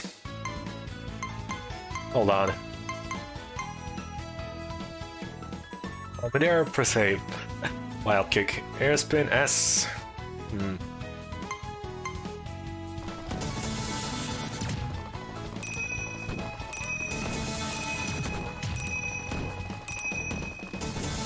Not seeing any difference in moves.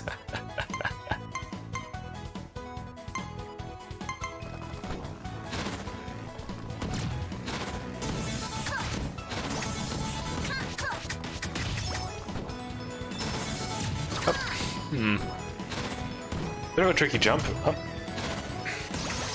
There we go. Wow, those springs are kind of rude.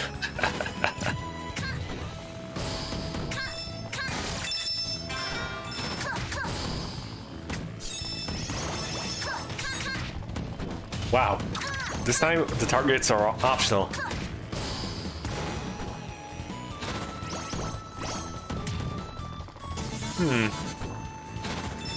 Yay!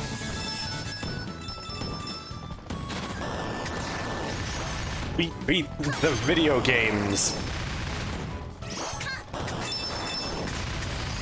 Oop.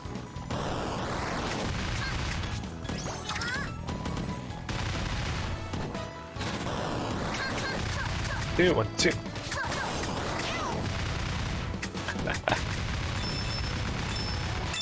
So he does drop a lot of stamina. Perhaps you should use stamina for these. Zooming out just for this section seems a little unnecessary.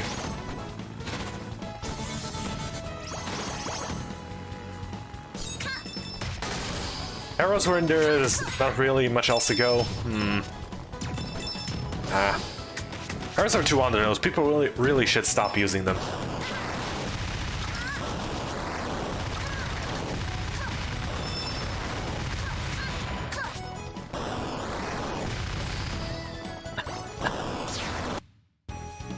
The enemies can still destroy. Yeah, this is more of a game mechanic issue rather than a level design issue. Oh well.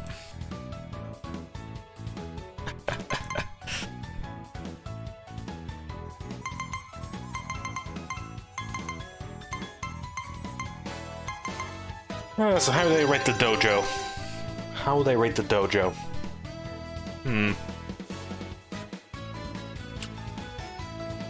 Target's optional. You could just rush past everything to the end. This is a bit of that downtime between... Well, not really any difficult challenges here and there.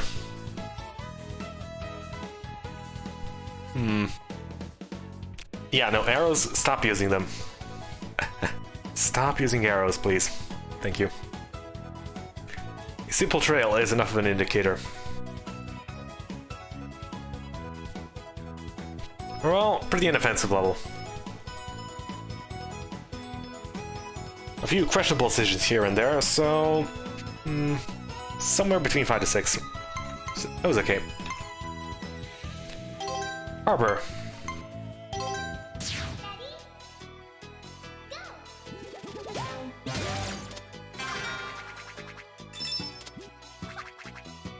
Okay, that is probably for Mila. Can the other's attacks reach here? I suppose it's worth considering. Ah, nothing there. Ooh, nice.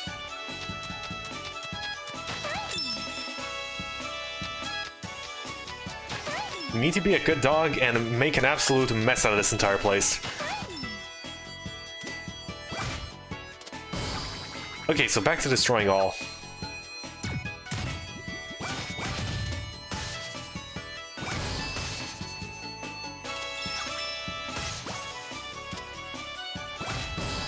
Usually running up, back and around like this. Yep. Is the go-to way. Very good.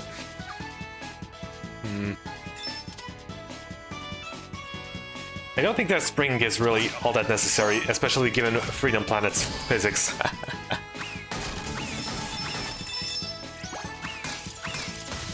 Little bonus here. Wow, rude.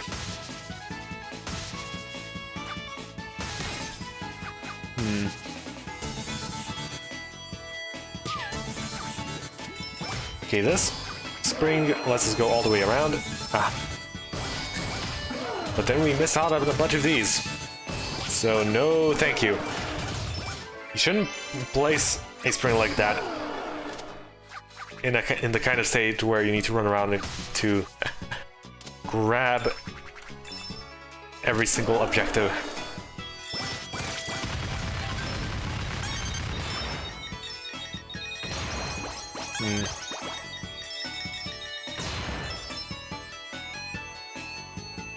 Okay, so this goes all the way around.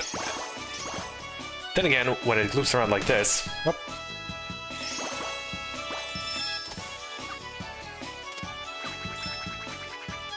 Okay, if it's like that, then it's fine.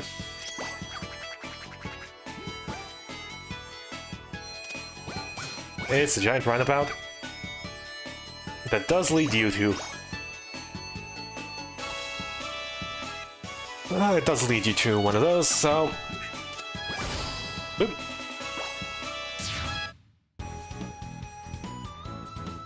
Camera work was alright. Little zoom out on the section where you needed to get all of those.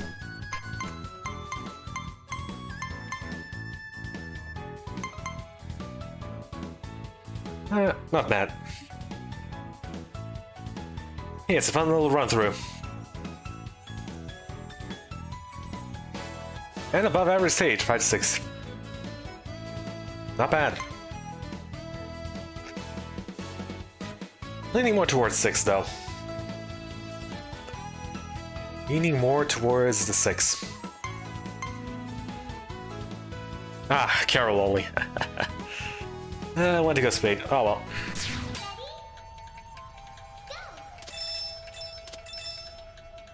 well. Aha. Okay, a lake. Level featuring water.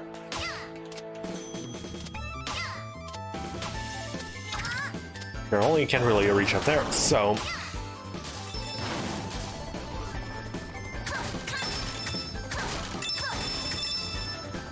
Okay, we don't die. That is a relief. Yeah, a little indicator here. We go down, and a little bonus waiting for us. Which allows us to go up here and get this little thing.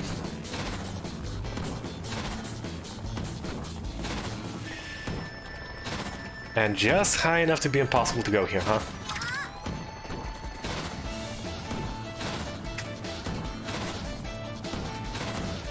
Okay, when designing around one singular character, things like this are pretty key. Yeah, that was pretty well thought out. Being just enough to not be able to reach there.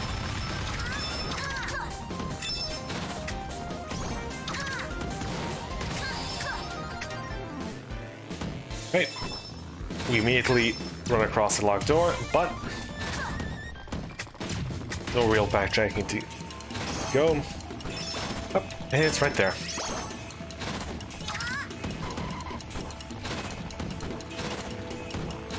Oh, wait. I should look at this wall. There may be goodies.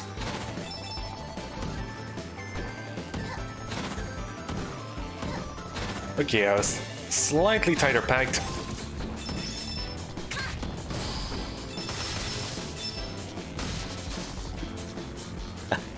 Well, so much for that.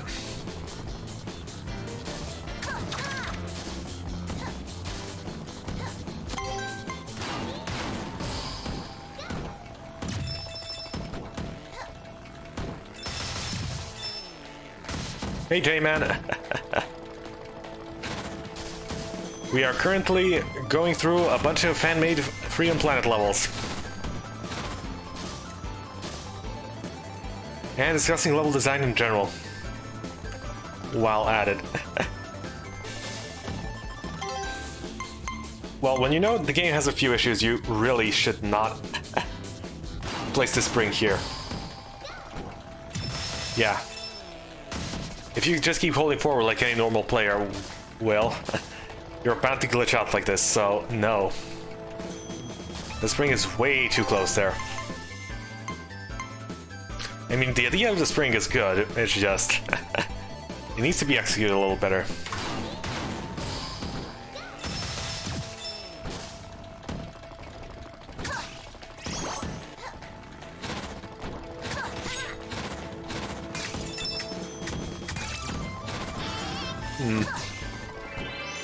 Pipe is a little too free if you ask me. Usually they're more hidden away.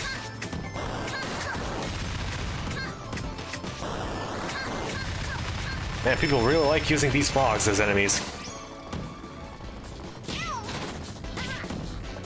Ow. Well, we got a flat. Okay, can you even see what is down there? There's decorations. Okay, but you need to look down and actually see. Ah, this is nowhere taught previously, so... oh well, that's a shame. Little spike trap. We made an intro for your videos. Nice. Well... hold on. Can't we see a replay? Probably need to go faster.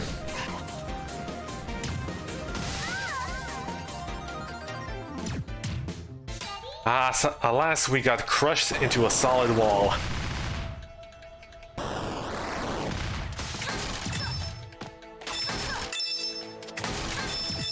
When it comes to intros for video... okay, when it comes to intros for videos... so level through Discord? Alright, I'll check it out.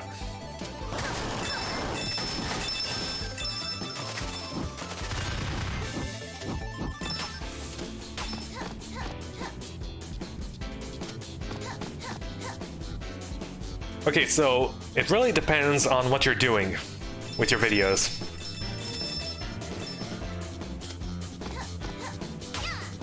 Play as Lilac? Alright. You know you can make the stage Lilac only. Okay, so you're gaming. Okay, if you're gonna be a gaming channel, depending on what you do, for example, me, for my streams, I have a loading screen that I use for several minutes just so people can get their notifications through if they have any.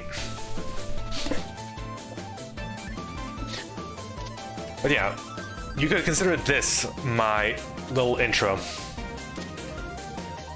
Showcasing all the important information.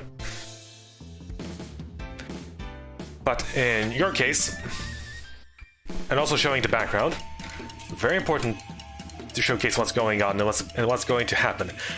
You, for your shorter... alright, so are you streaming or are you making short videos? Yeah, you're making shorter videos. So your intro needs to be short, snappy, this is your channel, that's it. No more than, like, a second or two. Nah, a second may be too short. Like, maybe 2 to maybe 3 seconds. Like I said, it needs to be short, snappy, to the point. People don't like to waste their time on videos watching the intros, especially if they want to binge your videos later on. An intro just serves as something to skip, blah blah blah. 10 seconds, a little too much. No, you need to shorten it. 10 seconds is way too much.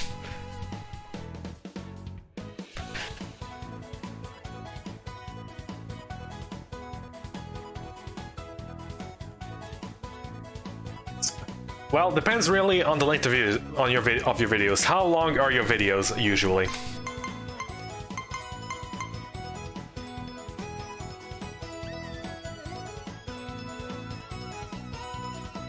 It really depends on the length. If it's if you're, let's say, making a feature not that long, okay.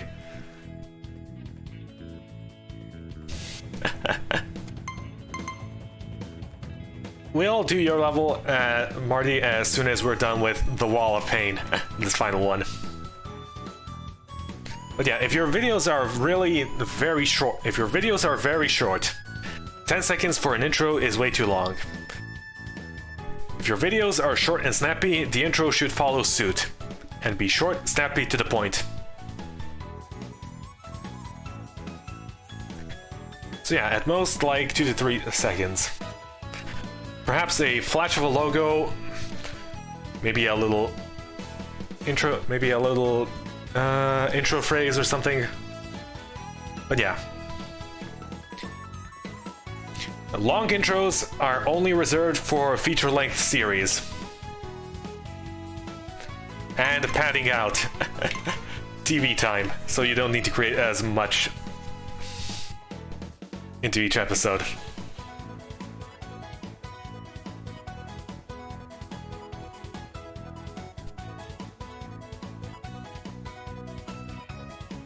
Anyway, how would I rate the lake? Carol only? It was a pretty good stage, though really I need to subtract that. That soft lock, and very easy to do soft lock if you just play normally, due to the bugs in the engine. Alas. Only gotta give it a 5. 5-2. 5-2, maybe slightly. Anyway. Wall of Pain, Carol only. Very apt. Again with the arrows. No. Don't. Do not use arrows. Arrows are way too on the nose. They follow no natural formation of things placed around the stage.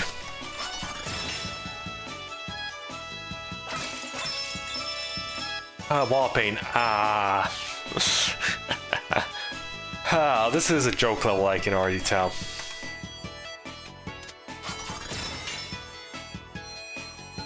How high can we get?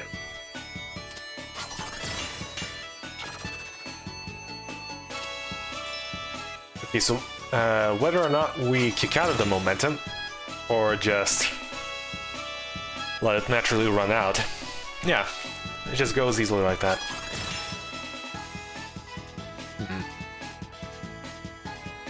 We bounce off the other wall. Nope.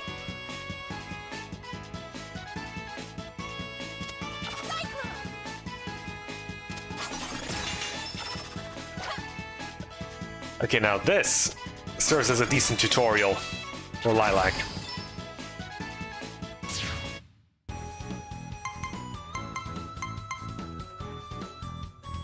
Honestly, not that painful.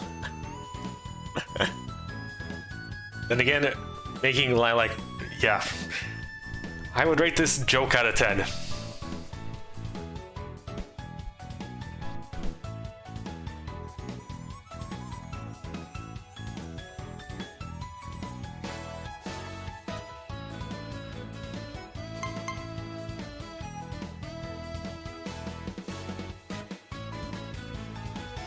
We'll make a new intro. Good luck.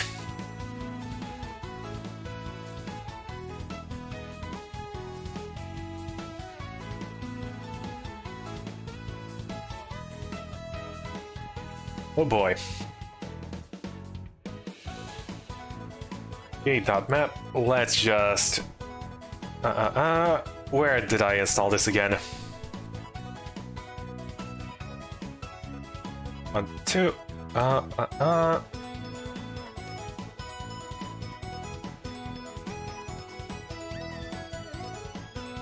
Just a second, looking for the stage.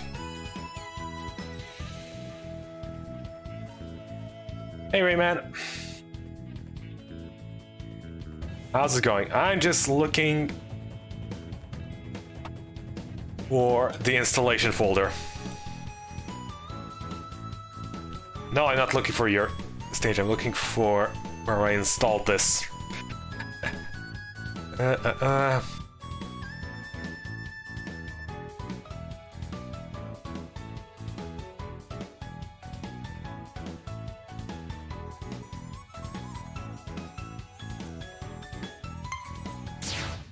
Right. Does this load the stages? Ah. I made the intro 4 seconds. Hey, that's a lot better. Anyways.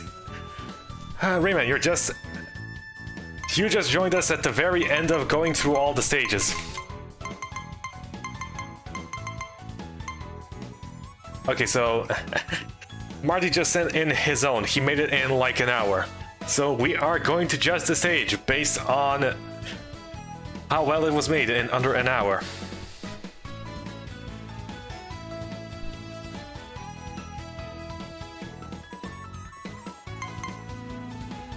And the stage is called Mardivs.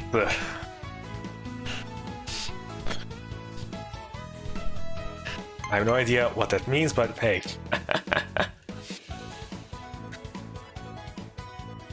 It does contain the first few letters of your name, Marty Man. But what is the this of it? Will I hit 1,000,000 subscribers soon? No. You see, in order to hit 1,000,000 subscribers, it takes a lot of, well, dedication, effort, and luck. Marty, I'm making a joke. Anyway, welcome back. We're playing an actual viewer level now. So in order to reach 1,000,000 subscribers, you need to be very focused on one particular thing. That particular thing needs to be popular. Well, popular enough that people watch it and search for it. And 3, yes, then you need to focus strictly on that and manipulate the algorithm into getting viewers into that. Which is what I did with my old Sonic videos, and you can clearly see it bore fruit after a little while. After a longer while of doing that. It takes several years. But after a while, yeah, the algorithm just goes nuts on you, and you get several hundreds of thousands of views like that.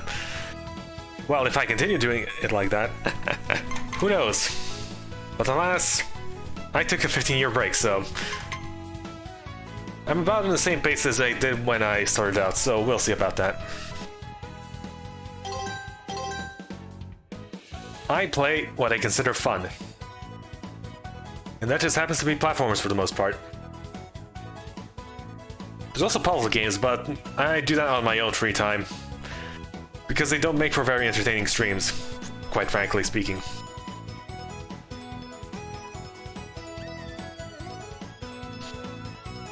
Yeah, Roblox, Minecraft, no. No.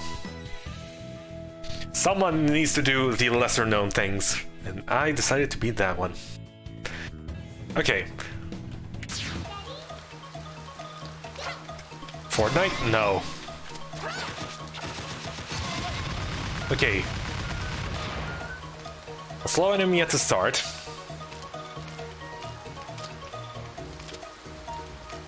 Ooh, a bit of rainfall. Very nice aesthetic.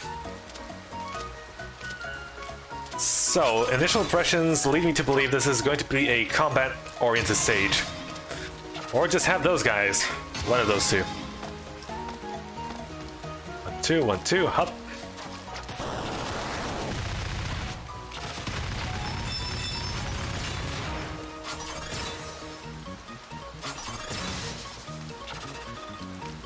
Okay. Only one singular path through the stage. A few enemies here and there, strewn about.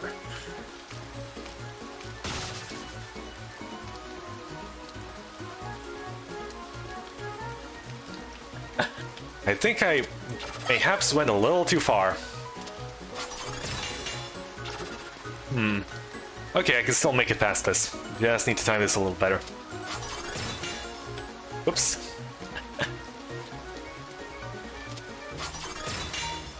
Yeah, if you design a stage around Lilac, you need to account for her physics when it comes to springs combined with her cyclone. Up. Fortunately, nah, I can unbreak it, don't worry. I know the mechanics inside and out. Yeah, you were supposed to land in here, I believe.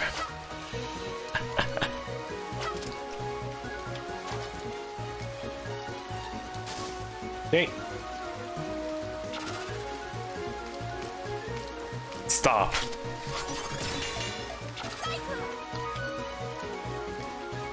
Yeah, if you're designing a stage around a certain character, you better be able to know what they can do.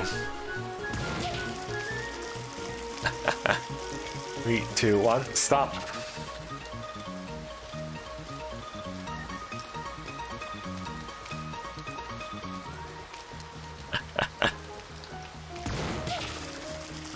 Can you play Rayman 4? Sure. Where can I download Rayman 4, though?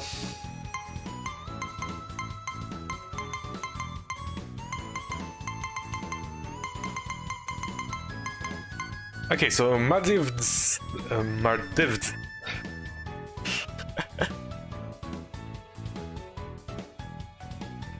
Mardiv's... You want to try the characters? Sure. Play Spade.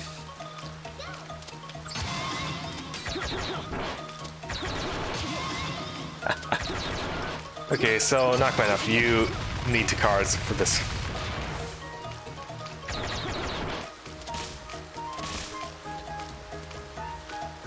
Up. Okay. So let's assume this stage is a war speeding through. Just wait. All right. If once it comes out, a bit shorter there. Oh.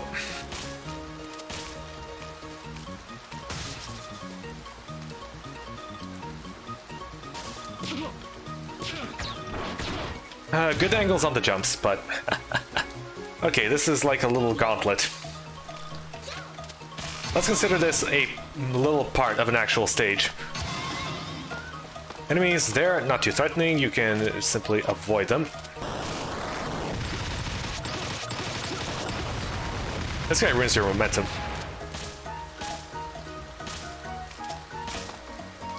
Getting stopped by enemies is not that good.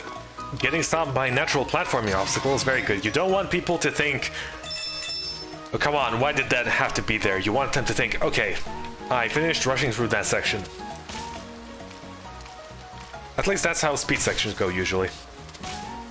Up.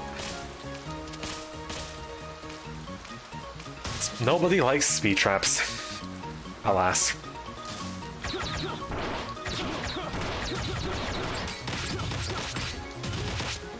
We shall not be swimming with the fishes this time around.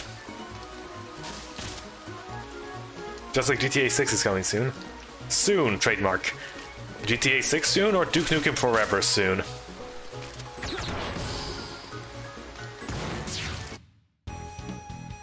The end. Spade got run over by a car. You know, it's a pretty... the joke at the end is pretty good.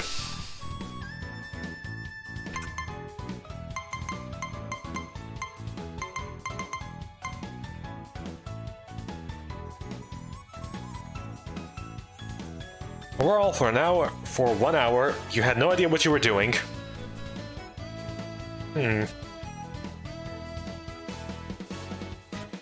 Like 1 hour, no idea what you were doing.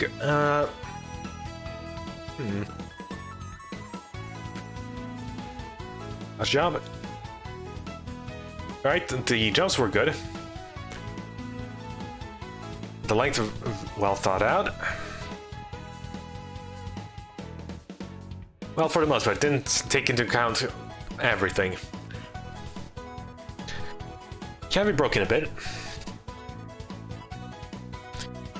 So for being made in under an hour, I'd give it... Yeah, there is certainly a theme going on throughout the entire stage.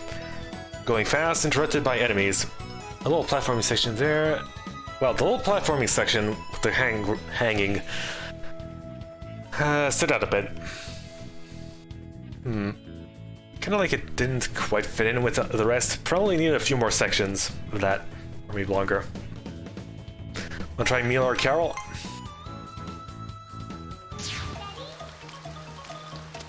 Yeah, sure, Mila is the slowest, so...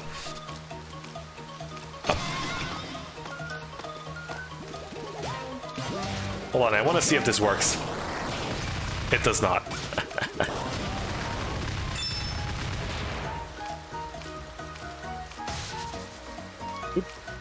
Fortunately, spring physics are pretty much the same for everyone, so...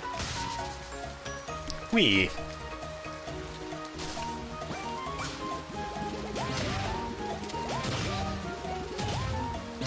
Yeah, it's a pretty good stage using mechanics.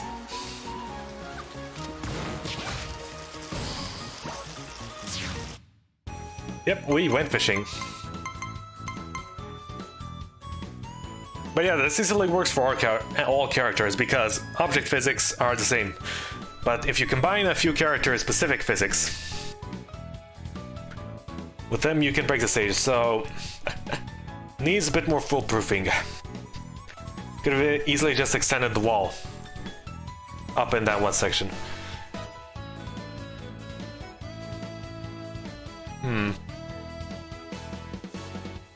Still, unscrewing yourself was a bit of a challenge and fun with Lilac. So I'd give it a, let's say, for an extremely rushed job in an hour. It has a consistent theme to it. One section just stood out a bit, so yep. Funhouse? Oh yeah, you didn't see the Funhouse level. It was, well, it was fun. But it wasn't exactly a tutorial, so... Carol can also just climb walls in general.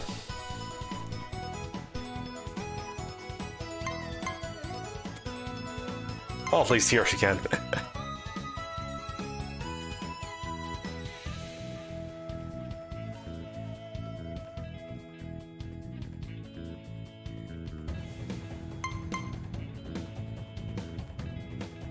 Why is there 39 pages?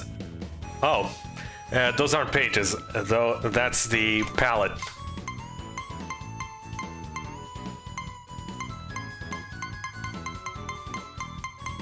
There are 39 different palettes.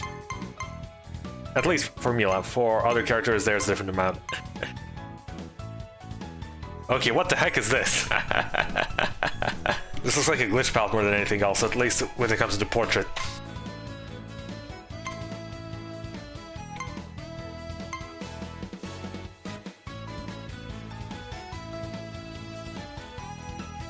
Laundry does not exist in this world.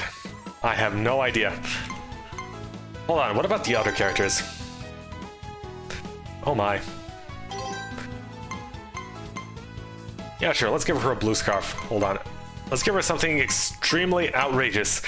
What is the most sparkle dog color scheme I can find in here? Or rather, sparkle cat.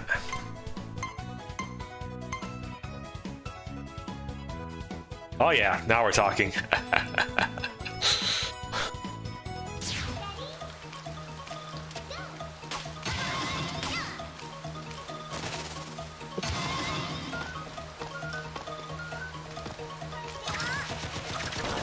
Up.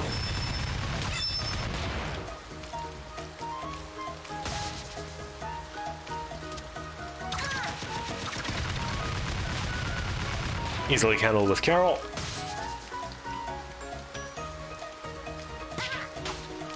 Ah. Looks like Carol has slightly different physics with springs. Alas, can't be a bullseye with everyone.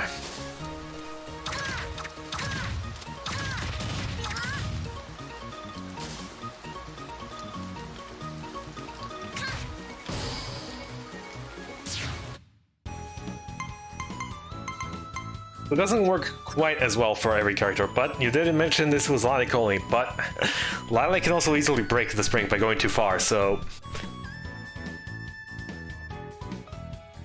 With the little amount there is, so with what you can make within an hour, I'd give it somewhere around a 7.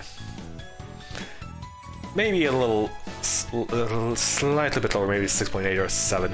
6.7.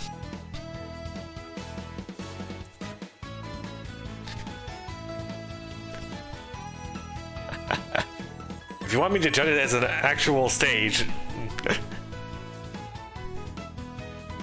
it'd be more like it's more like Blaze. Yeah. You want me if judge it as an actual stage? If this wasn't an hour rush job, I would give it as like a 1.5.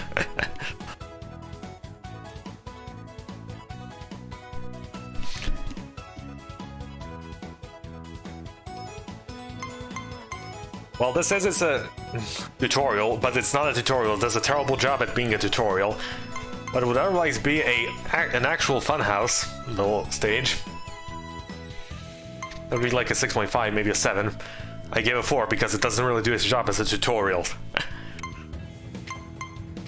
See, this description here clearly states... Well, whatever. I can ramble on about stuff like this all day.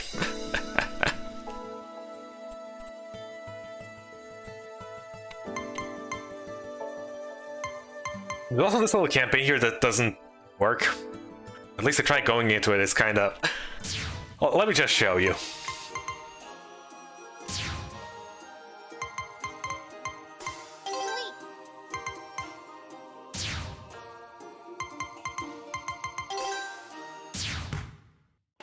There's... It looks... It's definitely something. We kick the can down the road, but the can just keeps rolling and rolling. Why? Because it can.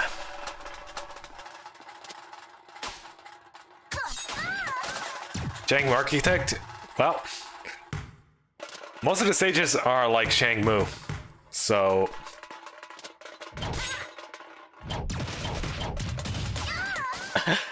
Anyways, there's nothing really here, not even the menu appears.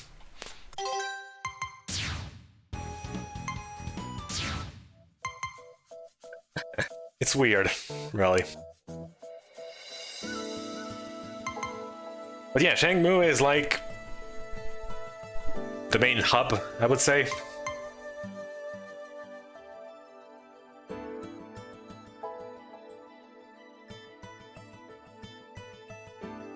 Well, it's one of the 3. Well, whatever. You know Freedom. If you know Freedom Planet Door, you know it. You know why it's called that. But yeah, Architect. Well, it needs to be something related to... You can't really name it a maker. That's just too generic. And generic titles are reserved for Mario games. There's also Sonic Studio in the works, which is an actual Sonic level creator. Well, of course, I can't play a level editor without actually showcasing the level editor itself.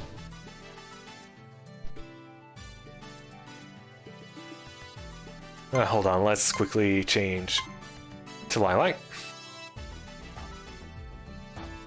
They make a people can submit your levels? No. This is pretty much a one-off. One-off.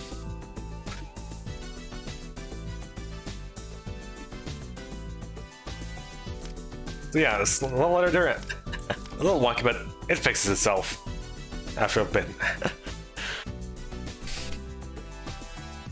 If Sonic Studio does come out and becomes popular, well, that could be just shared in the Sonic channel. There's already way too many channels as is. All of Discord given the lack of activity. Anyway, but yeah, you get your basic tiles, gimmicks. Says stage exclusive to Lilac. Lilac, bikes, boost pads, etc.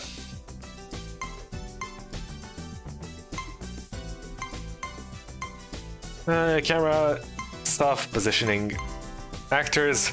You can tell what are the official characters and what are just pure OCs. It's quite blatant.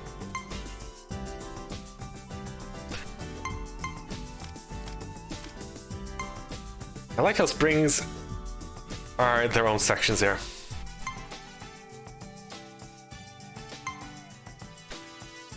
Items, but yeah. So let's build a bit. 100%. Whoop. You can also close this to get a good look of what you're making. Let's put this on this height. Right. We are trying to make... Can you make a level whenever? No.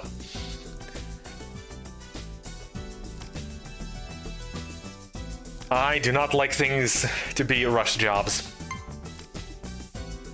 Oh, a little there, tourniquet a corner.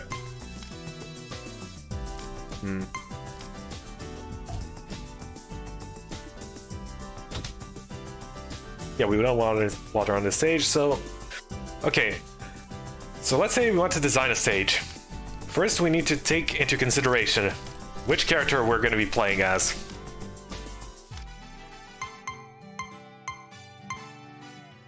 So, for example, let's say we want to do Lilac only.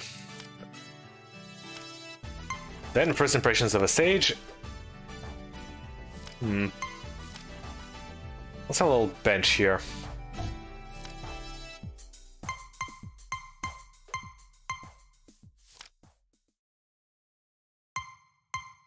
Items, a little background decoration. Okay, so let's make it a bit of a more enclosed level.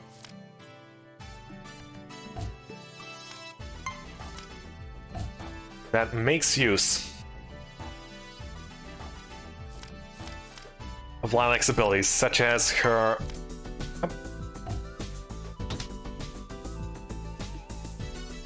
such as her Dragon Boost. Okay, so we want this to be a bit of an enclosed area. Make sure of that by having a ceiling here. We can make the camera work a little... Oh yeah. That's what happens when you glitch out. Hold on. Can I make this a bit more consistent? Ah, there we go. Alright, we can do that. I'm just gonna mention this right now. If you want to go, it's not a bug, it's a feature type of stage design, you absolutely can. Oh, you can stretch this out like this. Start from here. An impassable wall, you say? Ah. Not really.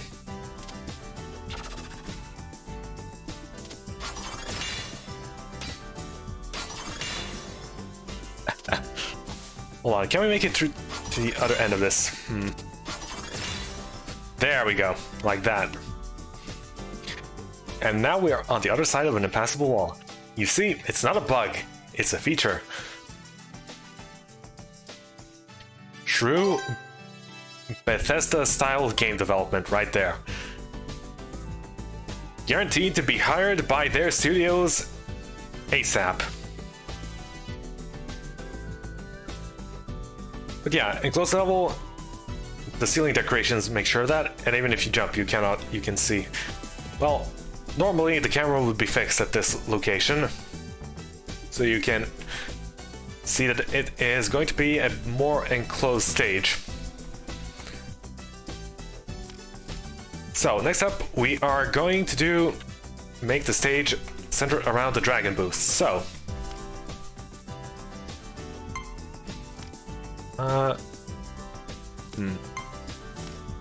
Wonder what the difference is between that balloon block and the others. Well, whatever. So. Get a little opening here.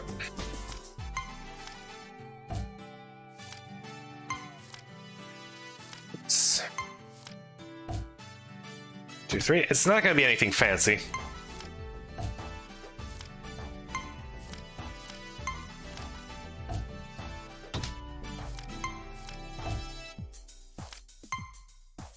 Right, next, what we need to... So, the question you need, whenever you make a stage, is you need to ask yourself, what came first? The ability or the stage? Because, if you design your stage just before you design all the abilities of a character, you're gonna end up making a gigantic mess that is either too easy or too easily broken. See Crash Bandicoot 3. The stages were designed way earlier, and not with the power-ups in mind, and then the power-ups were added at the end. So they had to make a few quick adjustments, and it's really glaring when you look at the design of Crash Bandicoot 3 stages. It just doesn't work. So yeah, here we come up against the wall. But where do we go? Well, since we cannot really... Oops. You know what? It's faster to just race here. Oop.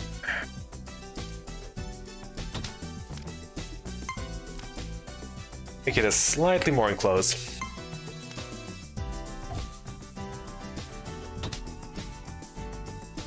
A little too much, but...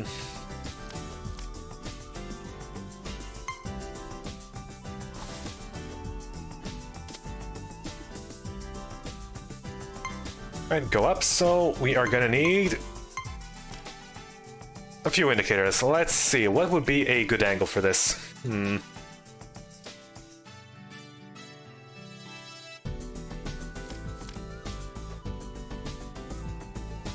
Or no. Need to make this look nice and pretty. Whoops.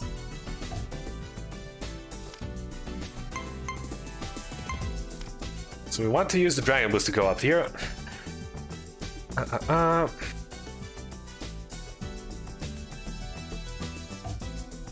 So let's say something like this. Hold on, let's see the angle of...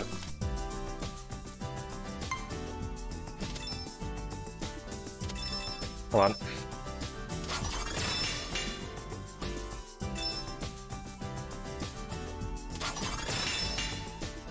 Yeah, that works. Of course, if they aren't here, you need to make sure everything is doable without additional stamina, because you can collect everything, go back.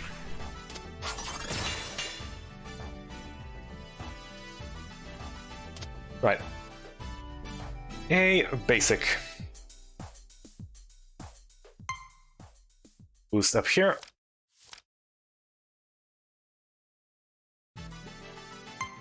Oops, not that.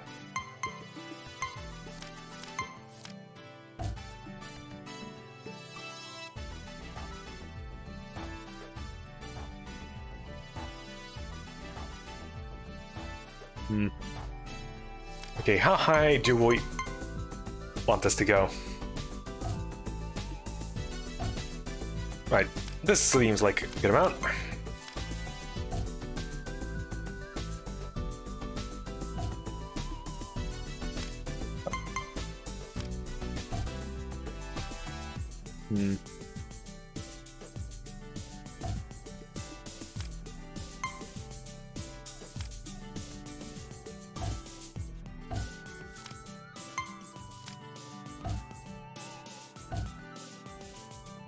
And now they are aligned like this. Not bad.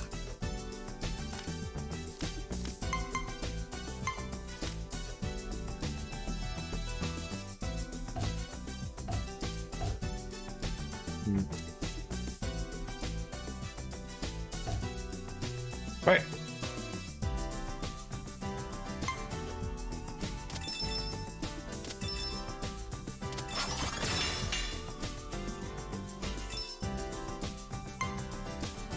So we know this is doable without any of these. Now we just need to, right, this, you bounce off here, here.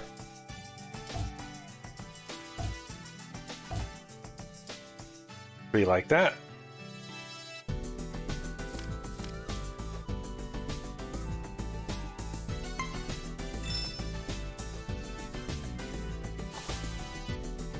Stage, right? So we have initial impressions. This is going to be a very tightly packed stage, based around Carol's Dragon boost.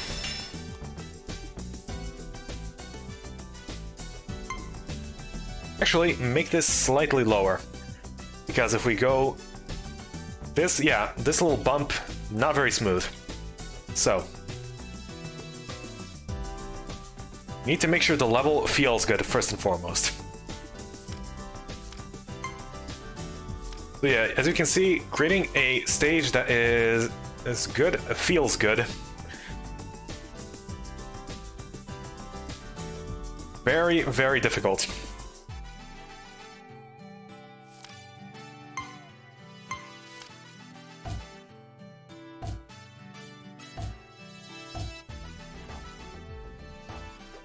There. Now, we should get one smooth jump. Wait, did I just not delete that thing? I did. Whoops.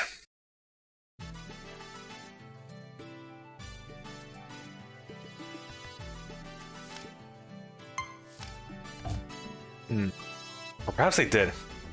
Hold on. 1, 2. No, I didn't. Right, move you down. Up. No.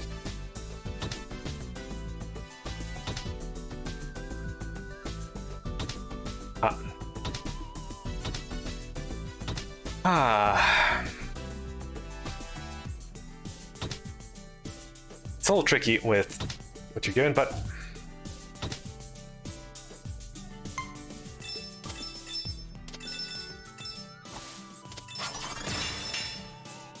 there we go.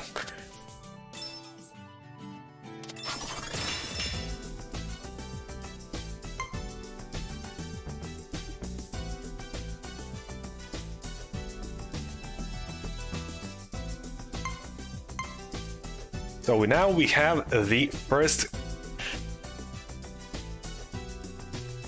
obstacle ready, the intro obstacle.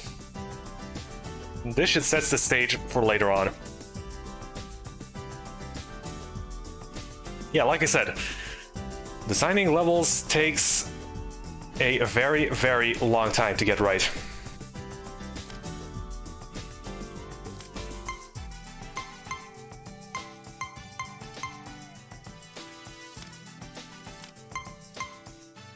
You also need to ask yourself, what came first, the stage design or the graphical or the artistic design of the stage?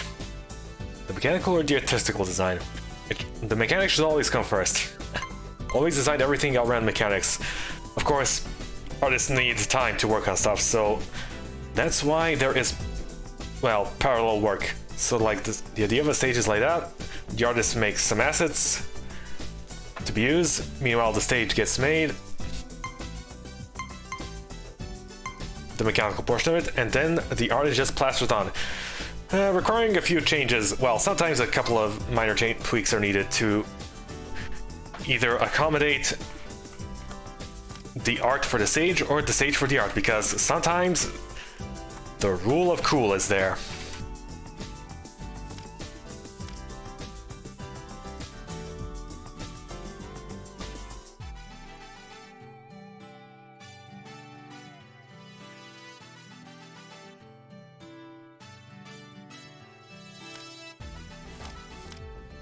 Okay, yeah, got a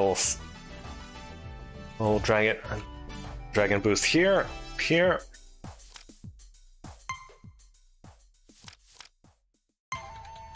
Oops.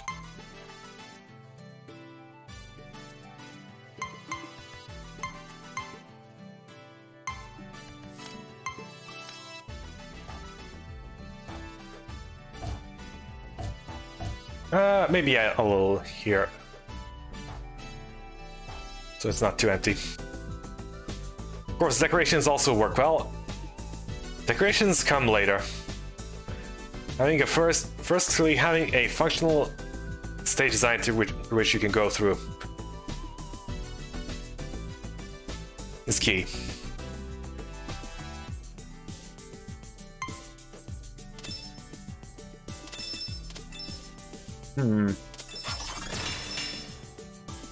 Nice.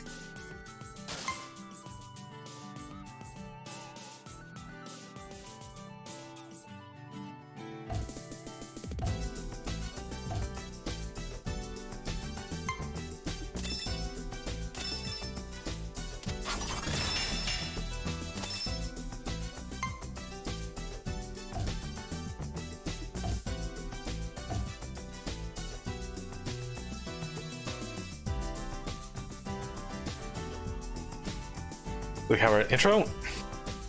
First obstacle. Next, we need to expand on that. Perhaps a little showcase. Okay, what is a platform that you can jump up into? So we have an easy no-fail condition. So how about we introduce a very slight fail condition here, whilst also teaching the player of new mechanics and stuff they can do with the dragon boost.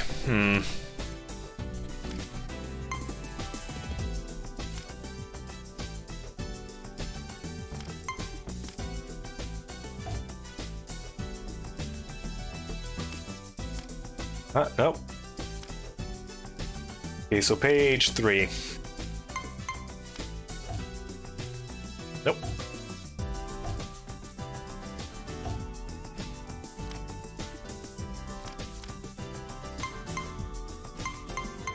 Right. Add a... Where were you? Right.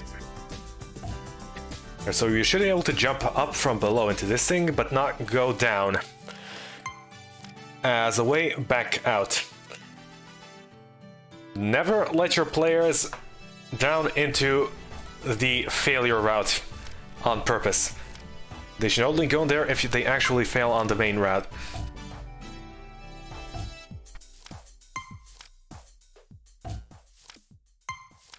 That's the only way they should be able to access this. Now you might be thinking this looks a little crude and very blocky. But this is just the general prototyping of the stage. This is still the prototyping phase. Yeah, the feel of it, like with lots of slopes and everything everywhere, comes later.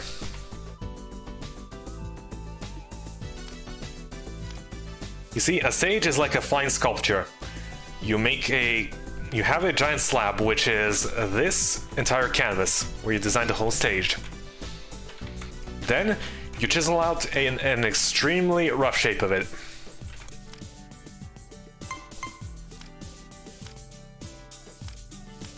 So, we want a little slope.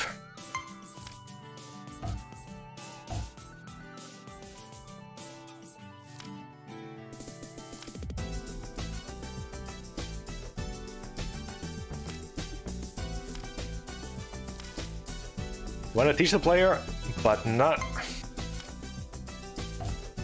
2, 3. Is there a thinner one available? Ah. There we go.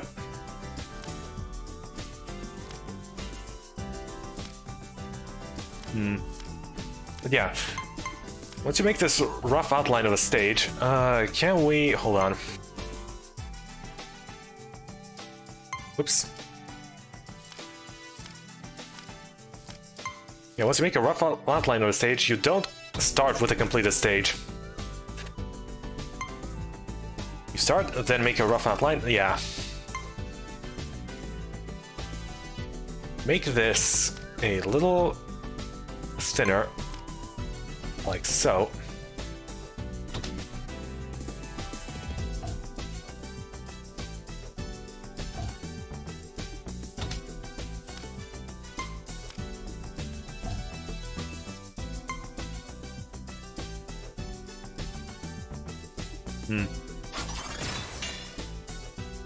How much energy do we have for this? Up. Yeah, and now we can't go down here. Perhaps the zoom out would be good.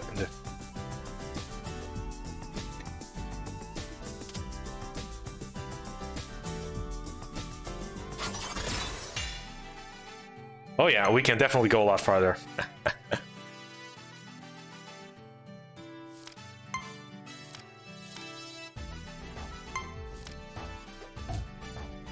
1, 2, 3. End of line here.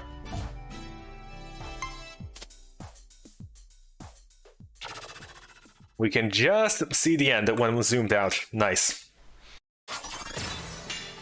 Oop. And we go up like that. Utilizing Lilac's abilities. Of course, we always need a fresh supply of energy. So,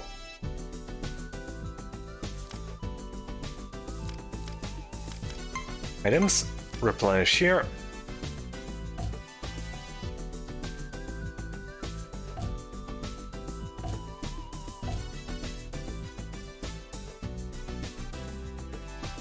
And then indicate what the player needs to do.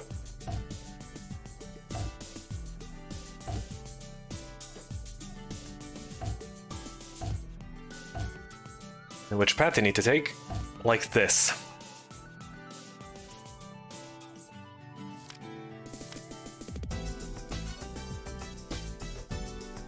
Of course, when we fail here, we need to make sure that we cannot accidentally complete this in another way. That is called foolproofing. You need to make sure you teach the player what they need to know.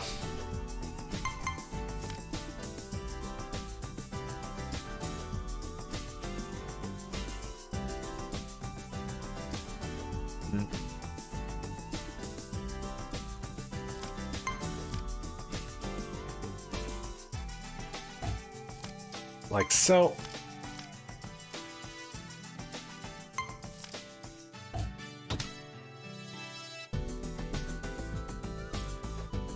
And then we need to actually catch the player and then prevent them from going up.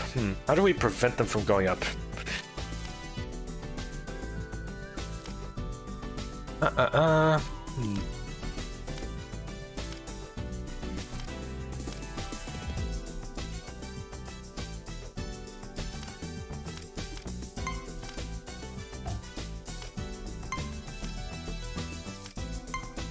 Block.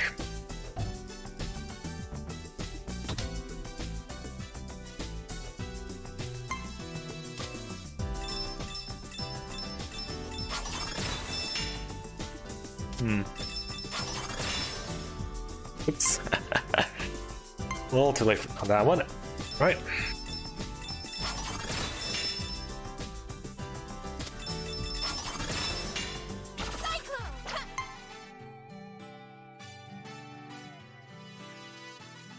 Basic mechanics of the Dragon Boost. Then, later on, we can introduce a few more complex mechanics, such as combining the Dragon Boost into a kickflip and then into a cyclone. But that's later. So yeah, we got a little... First, a little basic Dragon Boost. Slight breather before the next challenge.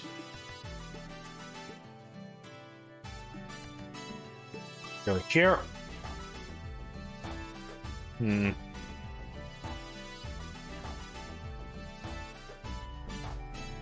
How to make the player use this specifically?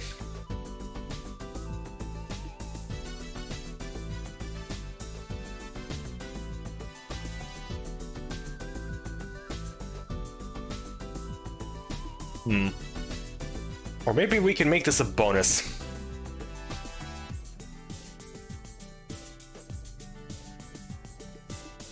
Alternatively, we can make this a bonus.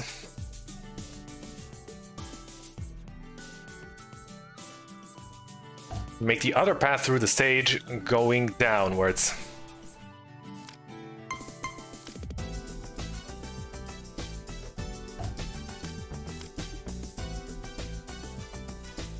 So you can retry if you really want to.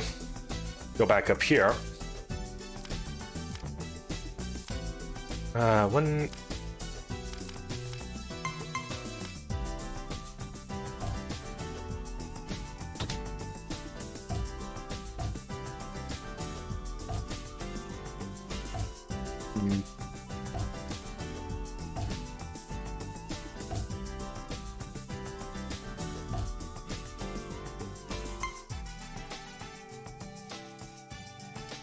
Can we make it through there from up here?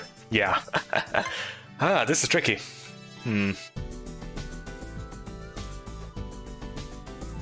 Wolfproofing is very tricky.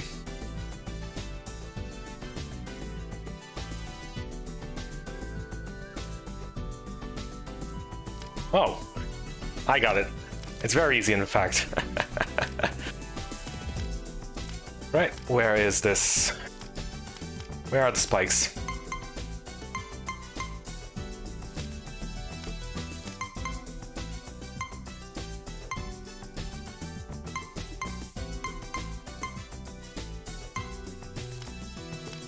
Hold your horses.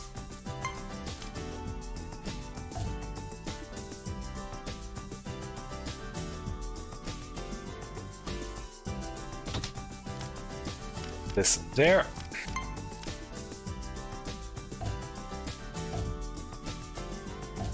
Up.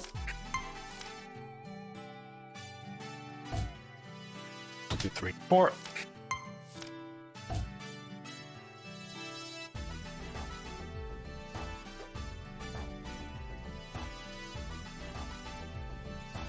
Right, so you need to kickflip.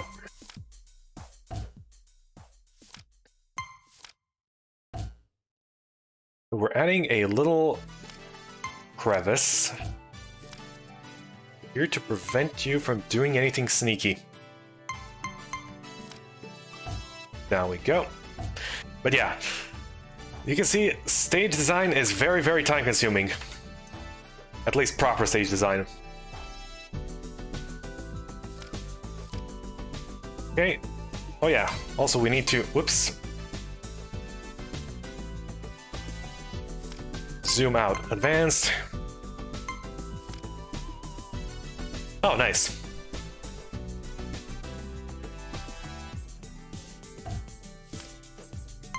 And zoom back into 100% here.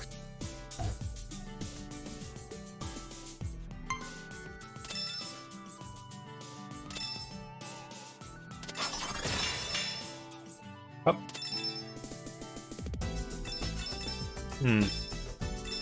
Alright, zoom in down to 50%.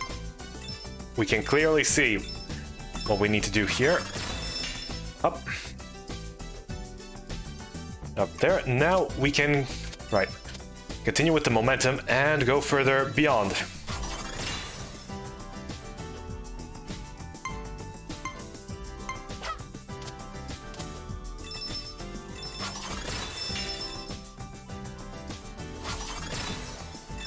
Right.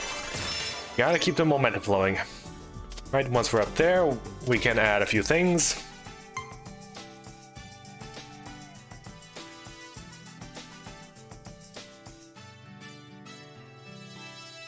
Okay, so this section, we need to prevent Lilac from somehow going up here. We need her to take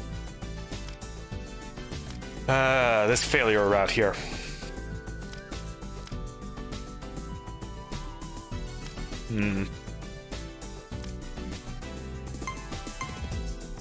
Is there anything that facilitates this?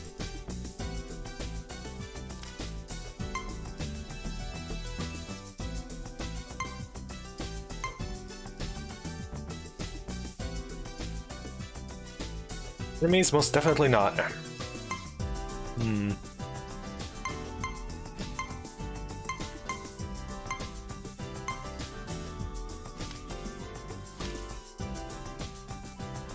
Whoops. Simply clicked off screen. Hold on.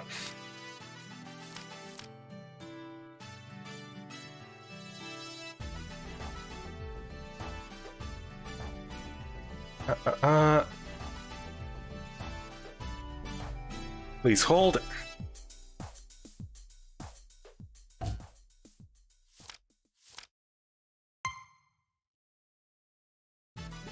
Now, let's just save quickly. Stream.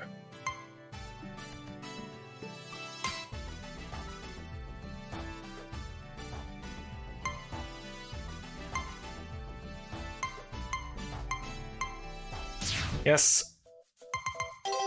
Options. Okay, back to screen size times 3. Nice.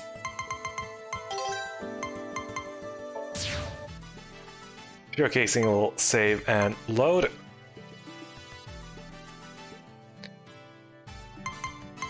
That was the level.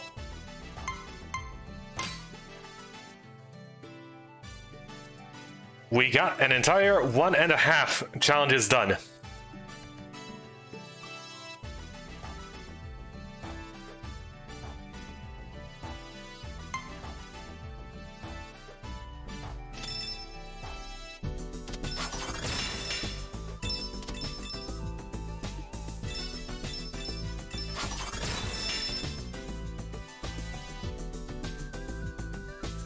Flows pretty well, as far as I'm concerned currently. This is still a rough draft, but like I said, I'm going through how to make an actual proper level, not just speeding through one.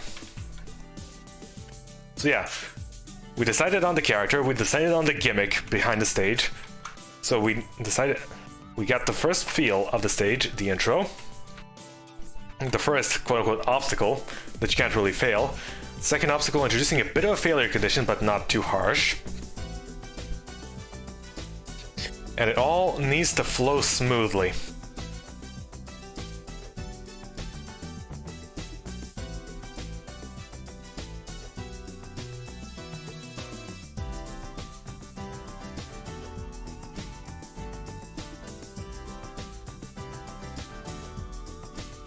So if only I could make it that somehow we can go down but not back up.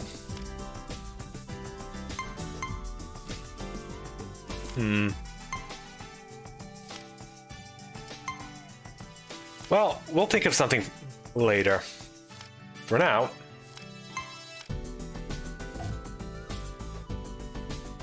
let's just leave it like this.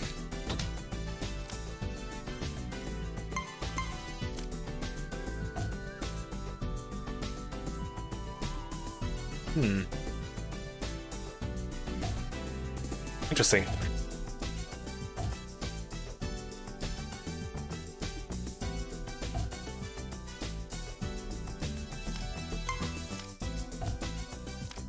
Some alignments can make some things end up looking a bit fancier.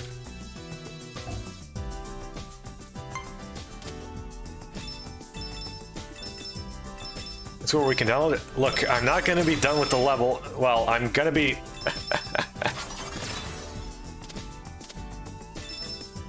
How shall I put it? If I wanted to make this an entire proper stage, it would take me like a couple of weeks to complete it. This is an extremely early rough draft.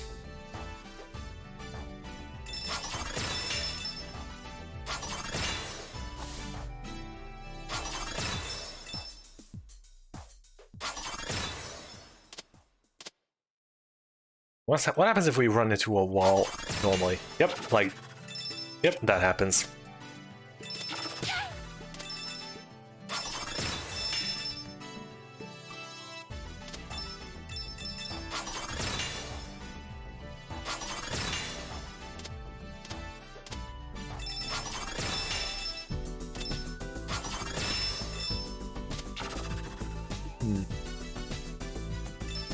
Once more from the beginning. Playtest, playtest, playtest.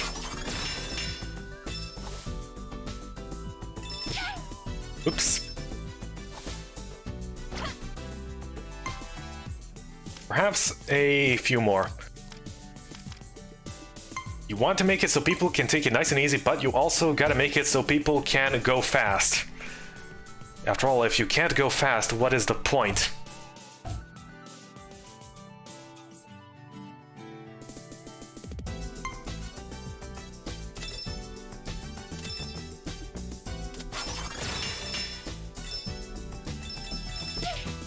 You know what, let's make this a bit fancier. And remove these.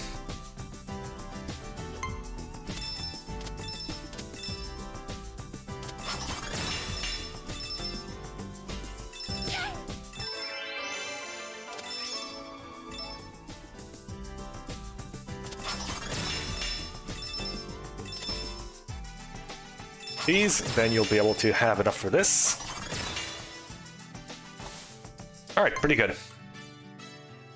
You stop to grab these for a bit? Or no.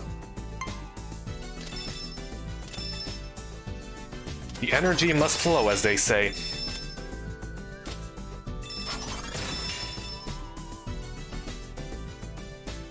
Slightly unorthodox, but it works. Let's try this one more time. Oops. Get in the proper camera.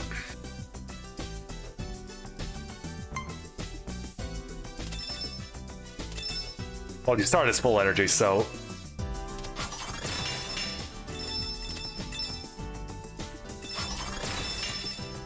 Nice.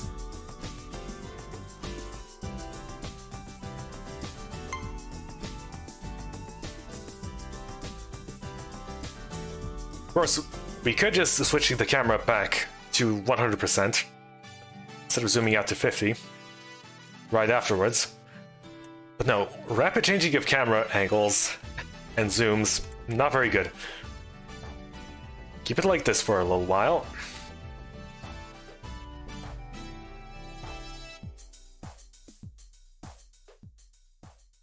So keep it like this for a little while, but then we have to...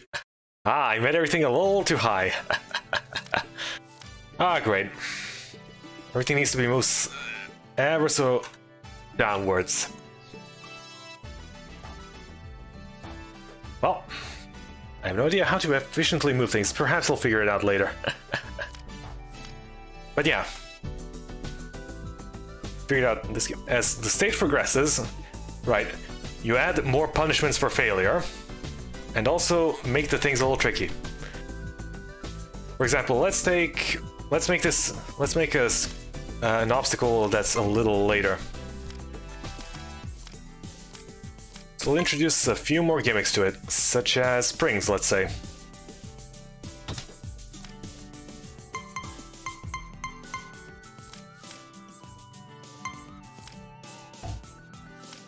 It's important to experiment around.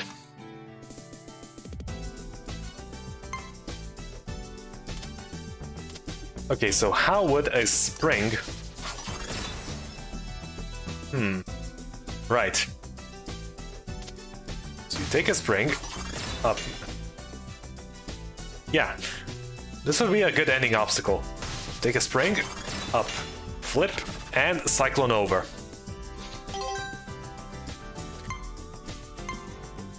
It's very fancy, but you need to build the stage around the player, so they need to actually use this combination.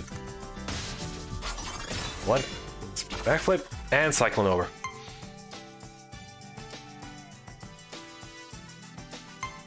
Designing kind of like a puzzle. Live ending? Yeah.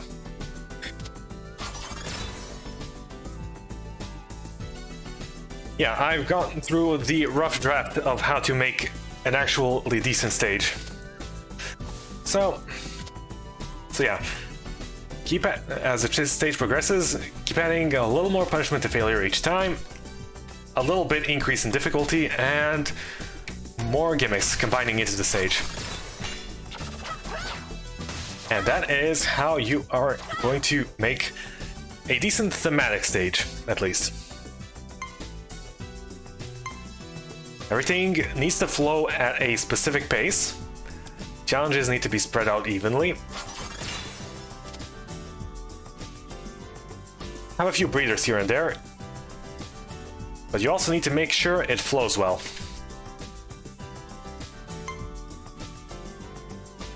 So yeah.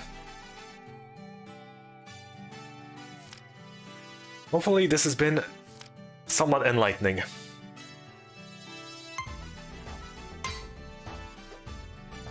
Right, save. And exit.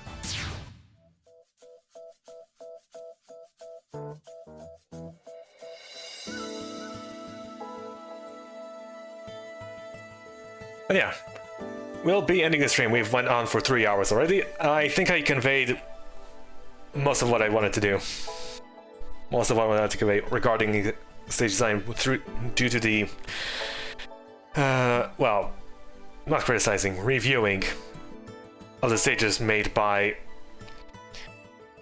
the people who, well, presumably built this, and they included this. Perhaps they felt like they wanted to include those stages as kind of a showcase. They're pretty good showcase stages. They're nothing exceptionally well done, but they're a pretty good showcase of what can be done, given enough time. So yeah, that is how you build a stage. Start with a rough draft. Have an idea. Start with a rough draft, as I was doing. Build the stage around the gimmick. Nope. No. Marty, do you seriously expect people to submit stuff out of nowhere? You don't have quite the viewership for that yet, you know?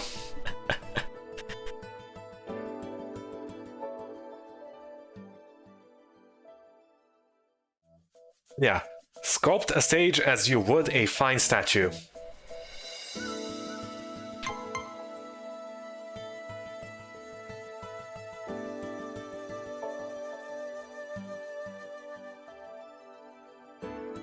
By the way, I hope this has been enlightening. I hope someone learned something today.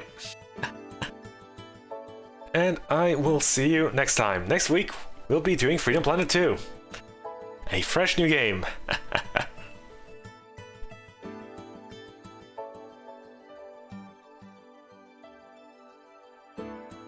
We're bringing a complete rush job and done in under 1 hour.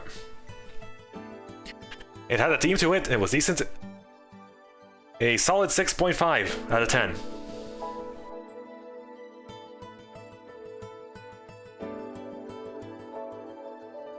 Assuming they will commit to release date.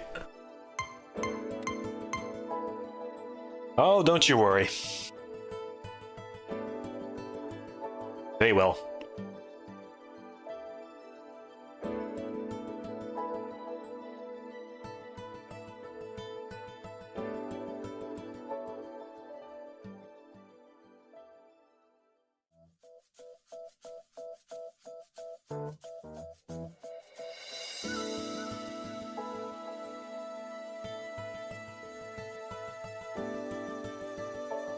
But yeah, thank you everyone for watching, and I will see you next time. Have a good one.